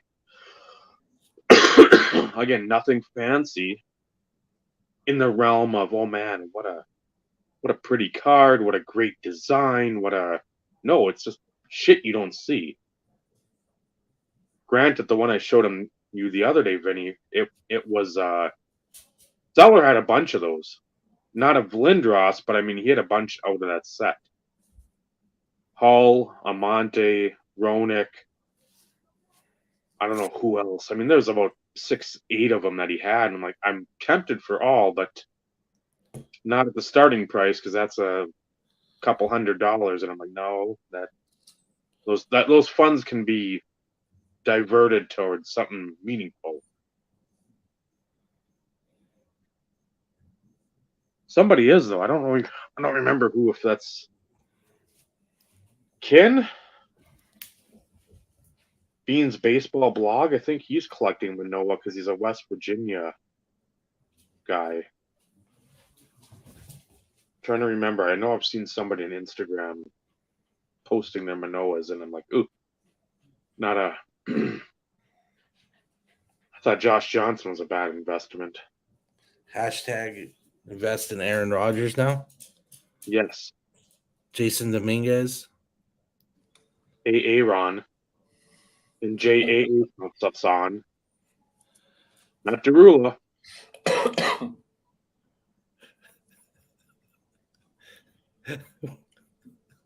Oh, so There's these little cups of sauce from Little Caesars on the table, and he's just curious as all get out what's in there, those cups. Get over here. not that it matters. We probably should have said this when we had more people in here, but everybody's gonna want to make sure you look forward to Thursday. We have a premiere video that's dropping on Thursday. It's there. I see it. Do you see what the difference is on the door? The difference that's on the door. No, it still looks like a door. What does it say? Look at the bottom handle. Let me do that first. It's now a knob. I was like, let me do this first without. Okay, yeah, you don't have the. They can't do this to the door anymore, and it's driving them insane. Ghost would have lost his mind because Ghost would never have been able to let himself back into the house. He'd have went crazy. But I went to grab the handle the other day, and it just went poof. Then I opened the door with the thing, went to grab the outside handle, it hit the ground. So, unbeknownst to me, we got a round handle now. Well. And for those who care, I'm speaking for myself, and I technically, I guess I can speak for Dave since he actually mentioned it. We got quite a few laughs out of said premiere video. Yeah, that. Vinny gave props as far as being mad genius. So yes, but I had to watch it a few times because I know that there were certain sound effects that I was missing somewhere. Like, Vinny, I know you made the comment about one thing, and I'm like, damn, I must have missed that. So I had to rewatch it again. I'm like, oh, yep, there it is. I thought I was freaking hearing it. Well, nobody else mentioned like the outside, the sounds while it was being filmed outside. Oh, I. My wife goes, "Are you really gonna put that out there?" I'm like, "Absolutely." She's like, "Did that end the way I thought it ended?" I'm like, "Absolutely, it ended that way. I would expect nothing less." Wow. Stove did fantastic. Bang up job. Absolutely fantastic. So I'm looking forward to seeing what feedback we get when that actually drops and goes live. Well, not live, but Premieres. Yep. Yeah, so We- 7 p.m. what Thursday. So Yep, 7 p.m. Thursday. yeah, Yeah, we couldn't have asked for it to be better than what Mark did, and I'll leave it at that. He was asking for ideas, and of course, my response was, I'll leave that up to Dave. Dave came to the table with nothing, which I didn't expect you to be honest, because it's one of those in which Mark's damn good when it comes to shit like that. So we well, we and left then it we left it in his capable hands, and he delivered. then you add in, okay, he stayed with us. Yep. So he already knew what we were like, but then you see it in person, even for that short amount of time. It's like, okay, I understand. Yep. So No, it premieres on the IRP channel. yeah, The Gary and the this. the, pro, the premiere is already up, so it's already scheduled. So you'll see the thumbnail. It's already sitting there, but it'll go quote unquote live on the channel at 7 p.m. Central Standard Time on Thursday. So right before that Vikes Eagles game, you can watch that, and then ease into the old game. I expect comments. I want to hear people's feedback on this one because, like I said, I was cracking up. I know Dave was cracking up. I can't speak for Vinny because he never said he was cracking up, but I'm sure he was cracking up. It just, like I said, he did a fantastic job, and like there were a few things that I'm like, oh, maybe we could have done something there. Maybe we could, but then it was like, no, I like this. It was perfect. It was perfect the way that it was. It was natural, So organic, even. that may be a little bit of a stretch, but Yeah, there's a few that I lost it. I was fucking just. well, that's what I'm getting at. Like it ended up better than I think any of us expected, personally. Yeah. Like I mean, he freaking nailed it. He freaking nailed it. Stove is a master creator of videos. Yes, he is. Like I mean, I could have done bits and pieces of that, but nothing to the level of his That was brilliant. creativity. Yes. You have to have a warp type of mind. And well, Stove has a warp type of mind. And I mean, to a degree, we talked about doing a collaboration, IRP, cardboard podcast. That didn't technically happen, even though we did kind of collaborate because we did the live stream. We were all present in person. But this was the next best thing. IRP video, masterful work completed by Mark from the Cardboard Podcast. Like, perfect. And I'll probably go watch it a few more times. Just because. I'm yet to go back and watch the live stream from the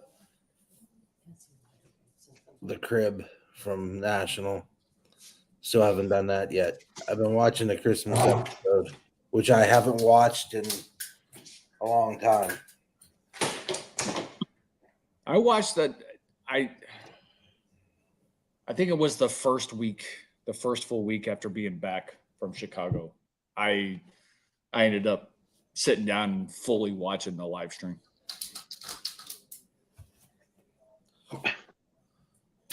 That was fun.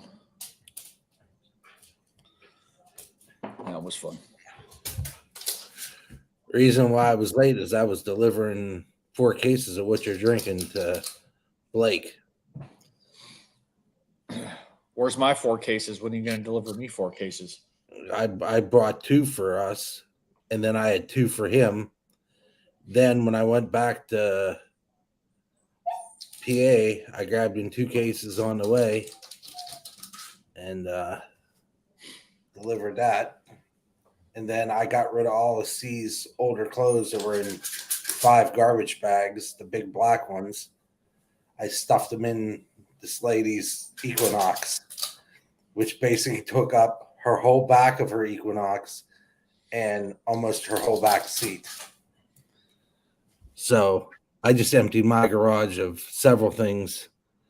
That You still didn't answer my question. What? When are you going to deliver me 4 cases? 2025 when we go to national. That's not going to work. You can obtain said drink there. It's not available here.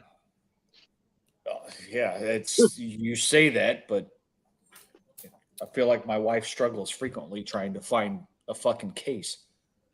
Last couple times, she's only been able to freaking get a 12-pack. Everybody has cases of cans. Nobody has the bottles. Fuck the damn cans. I want them in the bottle. Ohio apparently has Yingling too. So Pennsylvania, Ohio has it, but Michigan doesn't. It doesn't make any sense to me.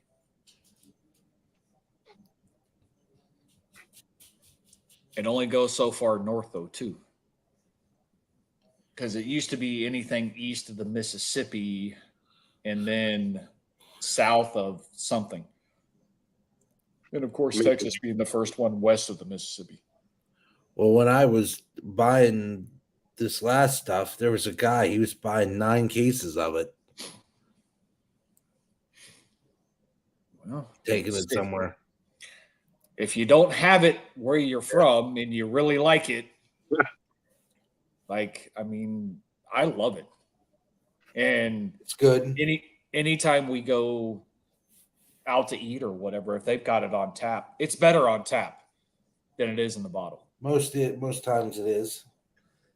This is true, but I'll get it on tap because almost all places around here actually are offer it on tap. So, but anyways, we're coming up on 2 hours. I wasn't expecting this to be a long show because since we were bantering about week 1. Anything else you want to touch on briefly?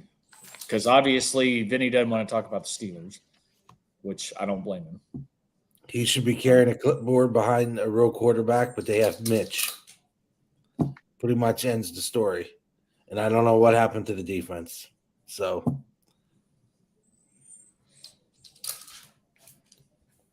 there's your update as it pertains to Vinny's feelings with the Pittsburgh Steelers for week 1. Yeah, it's I and San Francisco is a fine oiled machine. Yeah, any of the doubters that I believe that was quickly erased. Yeah. Yeah, that kid is good, man. He's the real deal. Eagles look good, then they didn't. And I think that's another. That was, I think Sirianni had said something about Hurts not playing preseason. That was, I think, that might have been the coach saying we need to evaluate this for next year. If he did not look crisp, he did not look sharp. Lucky that defense guy gave him a pretty quick lead. Mac Jones did not look terrible.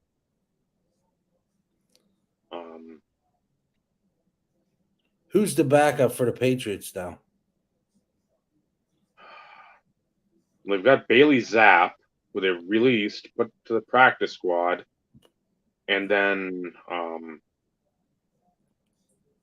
elevated. Because then they had that Matt Corral got cut by Carolina. Their third round pick last year. They signed him and then they cut him. So I don't know what they're doing. I don't know what they're doing. That's what I was trying to figure out. Because I know like Colt McCoy was rumored to go up there, and I'm just like, oh, well, whatever. Take whoever you want, because right now Mac Jones did not look bad. So that was good for him. Now you get somebody that's competent and actually knows how to fucking run an offense. Bill O'Brien coming back. You don't have Matt Patricia, who should never fucking be near the offense. And then you had somebody else too. You had like a dual offensive coordinator with two guys that never fucking ran offense, and you wonder why your quarterback sucked. I don't know. Come on, Belichick.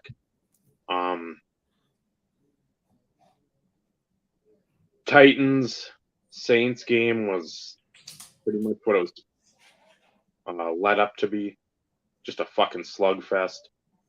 Carr did enough to come out on top there. I'm trying to think who else we haven't mentioned. Atlanta, Carolina. Again, they're several pieces away. Atlanta, Algier, solid game. Bijan, good game. Yep. Ritter, again, I shared with you guys the one fucking stat line what he was like, 5 for 8 for like 9 yards or something, and a touchdown. So I mean, he got better, but that's one where you got two backs. You don't need to. You've got London and you got Pitts, but I don't think they're going to be using them. So that could be your team in the South, Atlanta. Who knows? I know that was Brad, one of his sleeper sort of specials. Washington beats Arizona. Again, that was a pretty ugly game. Arizona stuck around a lot longer than theoretically they should have. Josh Dobbs did enough. Again, not much going on there. Who else? Jags over the Colts. Jags look good for the most part.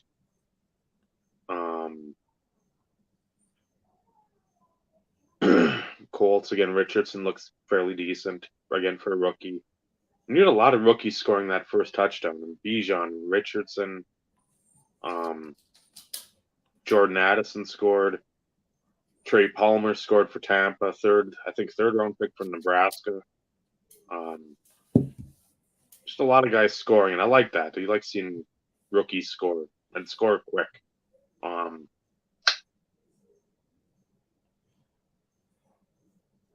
I think that was it. I can't think of anybody else. Well, T-Law people should be happy. 24 for 32, 241 yards, 2 touchdowns, a pick. It's not Calvin horrible. Ridley, welcome back. From betting gate and not playing the last 18 months or whatever it's been. Huge game again against Indy, so take that for what it's worth, but still come back after a layoff of not playing since November 21. So And you only touched on the Rams Seahawks, but yeah, you don't have fucking Cooper Kupp and Puka-Nuka or the BYU kid. 15 targets. talking about Tutu Atwell. No, there's another one. Look him up. Puka-Nuka. I was just asking. Tutu, he did well. He did very well. Over 100, I think, for him too. And Juju then did well. Juju did not do well. I'm being sarcastic. They barely gave him the ball for $25 million. Talking about Puka Nakua or whatever. Puka Nakua from BYU. Again, super solid in college, but not your fastest, your quickest, biggest. I mean, just in that Wes Welker type of mold. He's going to run crisp routes. He's going to get open. And again, after Matt Stafford's stupid wife opened her yapper again, saying the team was too young or something, or some bullshit like he can't connect with his teammates. Well, shut the fuck up. Nobody cares what you think. Go in the kitchen and make me a fucking sandwich. Well, and speaking of kickers, I didn't realize that Maher was picked up by the Rams. He missed 2 field goals. I saw that. I'm like, interesting. That was not a game that I actually checked the stat line on. Because I think when I checked the scores at the time, I was kind of peeking around on Sunday. I'm like, oh, Seattle's looking really good. They should probably win that game. And like they didn't show up to play in the second half, it looked like. No. I think Lockett got hurt. I think he had a concussion. Geno just didn't look crisp. I think DK Metcalf did all his damage in the first quarter. I think he had like 3 for 47 and a touch, but that was it. Nothing else. And but again, that's why they play the games. Yep.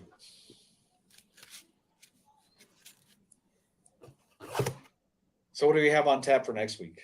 What's any preview for those devoted people still sitting here? Hoping to get the guys from RBI on. I'm trying to get for next week because of the following week games.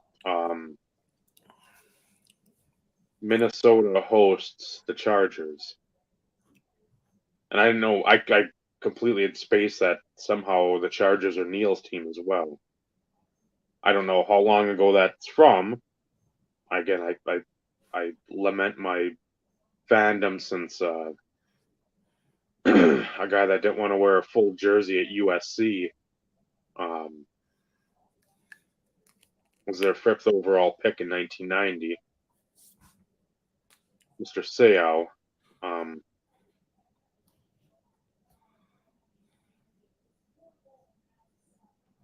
So we will have them. Hopefully. Again, I asked Neil, and he just has to check, make sure Ryan doesn't have anything with Parker going on, and get them on here and chitter chatter away. See what talk about the national, talk about all kinds of fun. So, yep. But that's tentative. So, well, we'll see what happens. That's all we can do, right? this is correct. Found my 2023 goals. We've already passed that subject though. So like keep remember where it is so it'll be handy for when we wrap up the year. Oh, well, I'm sure we'll talk about it. Probably November again, just to see where we're at. We're getting to the finish line of 2023. So I'll have to go back and rewatch the episode and make sure that, because when we touched on it briefly, I was fairly certain based on what I said, what I was focusing on. But then again, I've slept since then. So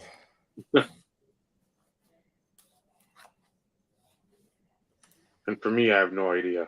I think I keep narrowing it down even every year. So it's just like I don't pick up what I need to pick up, or pick up what I'm afforded to pick up, and pick up what crosses my line of sight. There's a huge one off the list.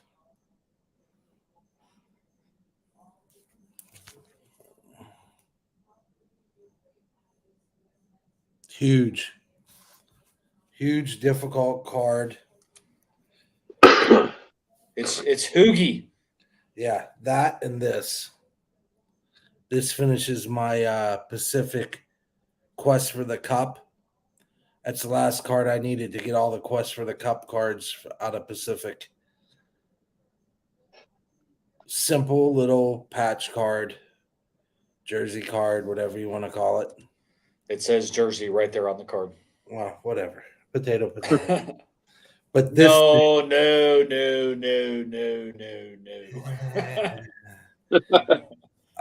this thing. No nomenclature. Vinny, Yeah. Nomenclature. Okay.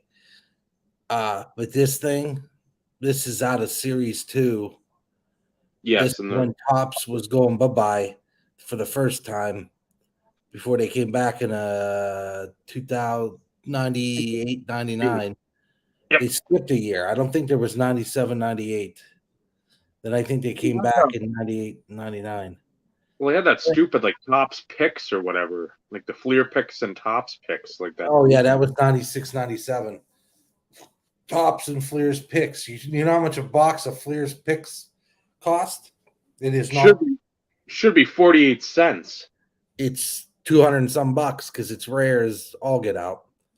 But the story behind this is they had Series 1 and Series 2, and Series 1 got put into Series 2, so they short printed Series 2 homegrown. And while this has been on my list, and a box of Series 2 goes for around $150 to $200 a box. So these are not easy to find, and I won this on the Greg Morris auction. I mean, okay, let's be honest. Not the most attractive card. Nope. I mean, this is Mia on top of Mia in a Mia sandwich. Yeah, you got some nice foil board, but that's about the extent of the positives. This is not poutine, my friends. This is not poutine. This is like fries without the curds and the gravy. This is like poo. Yeah, this is poo. This is just, but it's a card right. I know the rarity of, and when I was able to take it down, and I bid strong on it, and I took it down, and it's just like, it was a big one. Then I took a couple more of these things down for the sole fact that one's got a protector, one's doesn't. But these are supposed to be 330. And I think what are the blues, Dave? Like 50, maybe print run. So what, the certified blue? Yeah. They gotta be 150, 130, somewhere in there. Yeah, somewhere in there, because they said the reds are like 330. So I think I have, I have 13 reds and 3 blues, 1 mirror blue, 1 mirror red, and a red that's just, oh God, it's awful looking. So I just got the mirror gold out of that to get. And then I think I picked up, where's that?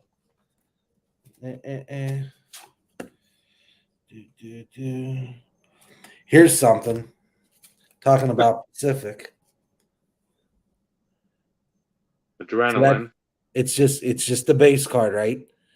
So I had the gold, which is the hobby, or it might be the retail. I think the silver is the retail. I could not find one of these silvers. I saw it in a lot of cards, Paducah. and I picked up the lot just to get that card because I can't find it anywhere. So I crossed that one off the list. That was, for being a base card, this was tricky to get a hold of. So it was not easy. Yeah, I hate the Pacific hobby retail freaking trying to figure out what's what. And that was a miracle of miracles. This is the gold number to 250. And it was just sitting there in a buy it now. I couldn't hit the button fast enough. So I need one Bowman card left. The gold refractor to 50, I think. Yep. I think that's the only Bowman card I need, and I have all his Bowmans.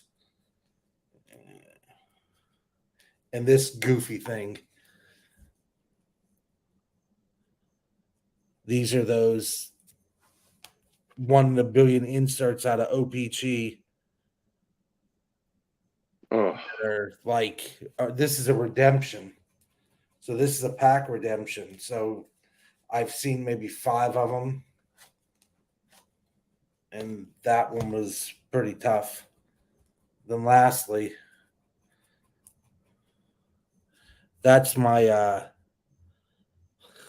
my national card that wasn't purchased at the national, was purchased when I was at the window of the domicile, and Steve asked me, "Why do you have your phone pointing out the window?" I said, "I'm trying to get reception so I could take this freaking card down."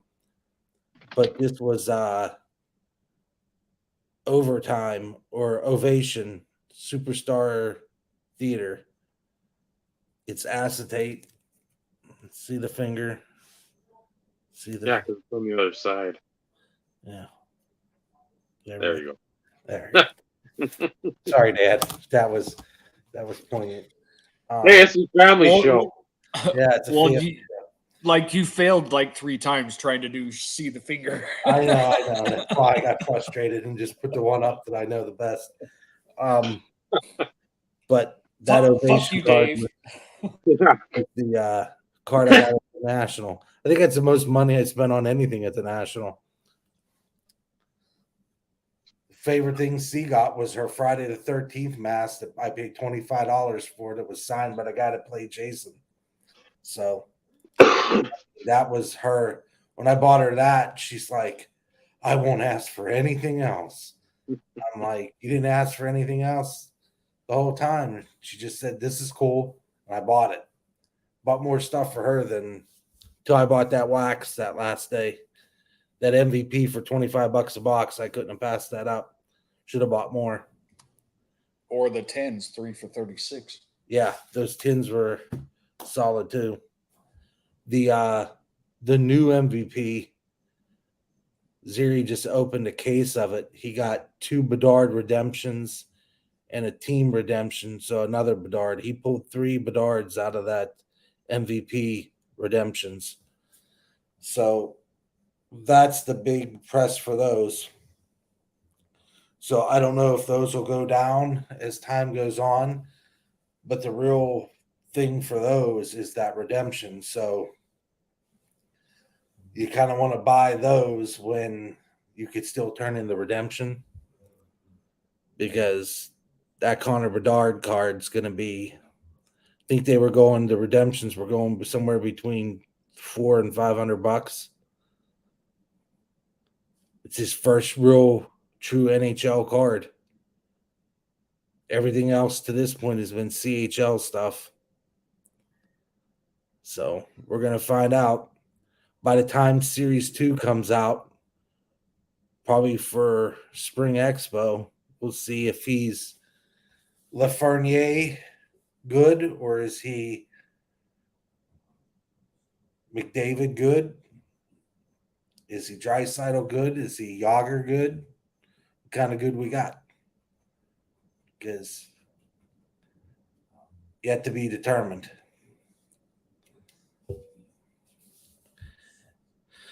And the rumors are swirling that some former Blackhawks might be going to Detroit, so we should see about that. I think Kane is in the rumor mill. So that'd be interesting pickup if it goes that way. Or it's Taves. I think it's Kane, but Kane and Taves I get mixed up sometimes. Taves, I don't know if he's gonna play because he's got that post-COVID shit. Kane's got the hip or the shoulder surgery that he had. So if they pick him up, it's gonna be Cheap. that, and it'll be in a few months because Exactly.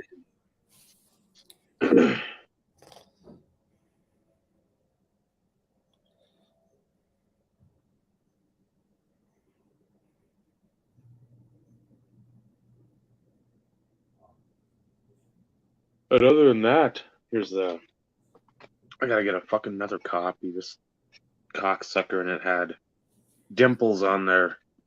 I don't know if you'll be able to see right in there. Doesn't show real well, but there's a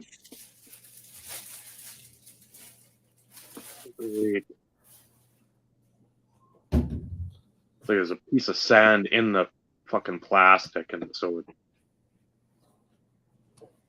Yeah, it's not pulling up though on the camera. of course there's the French Pinnacle 365. So I have to get another one, but that is a nice placeholder for $1.20. Right.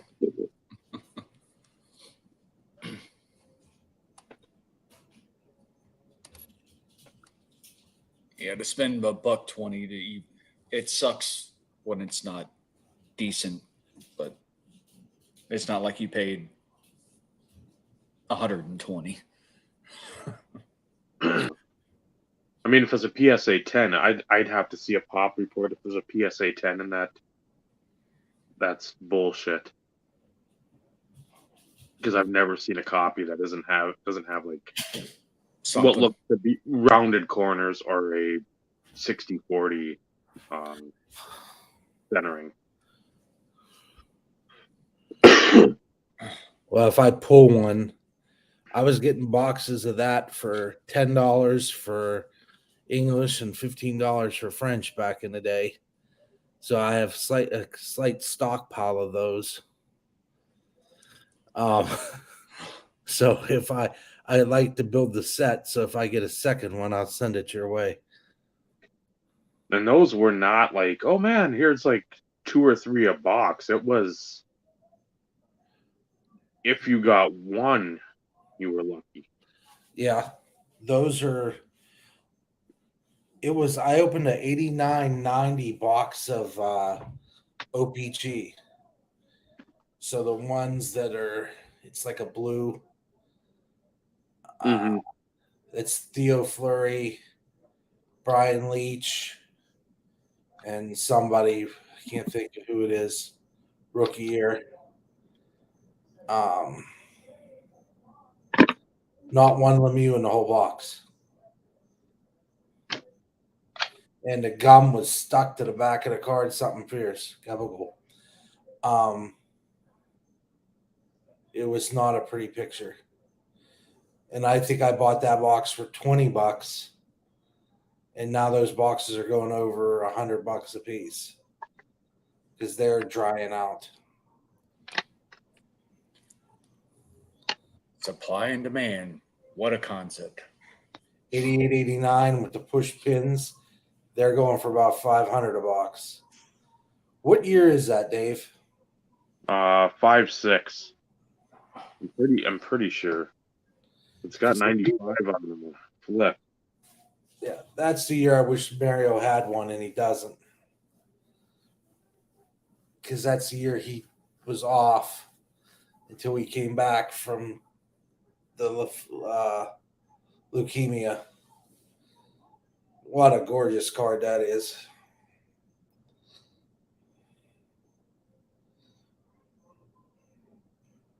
With the finish flash on the back. No. Who is that?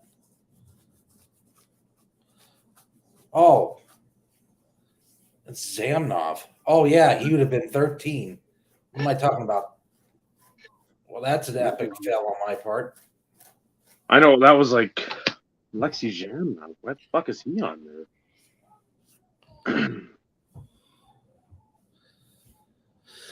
Thank you, Jeff. It is Kane. Thank you for conferring. Conferring. Conferring. It's been a day. Like You're struggling. I was on the struggle bus all day. Forgot to take my vitamins. And I think I pulled a muscle in another region, lifting stuff. So Lift with your knees. I did. That's the sad part. I'm lifting with my knees, making sure I'm all set because I had to lift Dryden up every night and put him in bed. So I'm making sure lift with your knees. And I lift him up every night and carry him into bed. And because it's just a weird angle of the bed, he won't jump. Jumps down fine, but it's like it wasn't him because it was before that. So I think it was when I got back from National and I was lifting those stupid tents for the pro games. And I haven't put them up since. I'm like, if it's sunshine and it ain't raining, we ain't putting up tents. We're going all natural out in the elements. Because I'm not lifting them things because they weigh a friggin' ton. And well, my balls need to rest. Let me just put it that way. I don't know how to simply put it, but Vinny's balls need to rest. And on that note, I think you can tie a bow on this one, Dave. You could tie him in a knot, or you could tie him in a bow. You can throw him over your shoulder like a continental shoulder. But these balls are hanging low.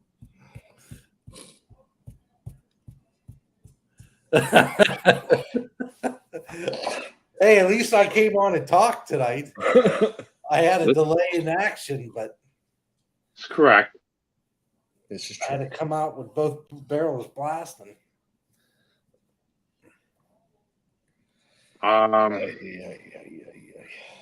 Remember Thursday, 7:00 p.m. Central Standard Time on the channel, IRP premiere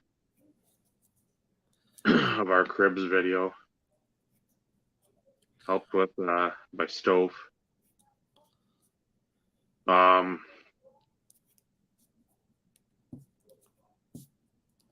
Thank everyone chatting per the usual.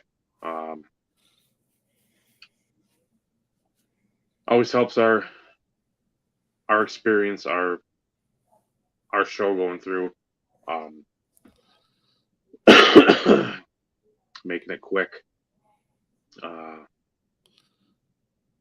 Hopefully, guys from RBI will be on RBI crew guys. Neil, Ryan for next week.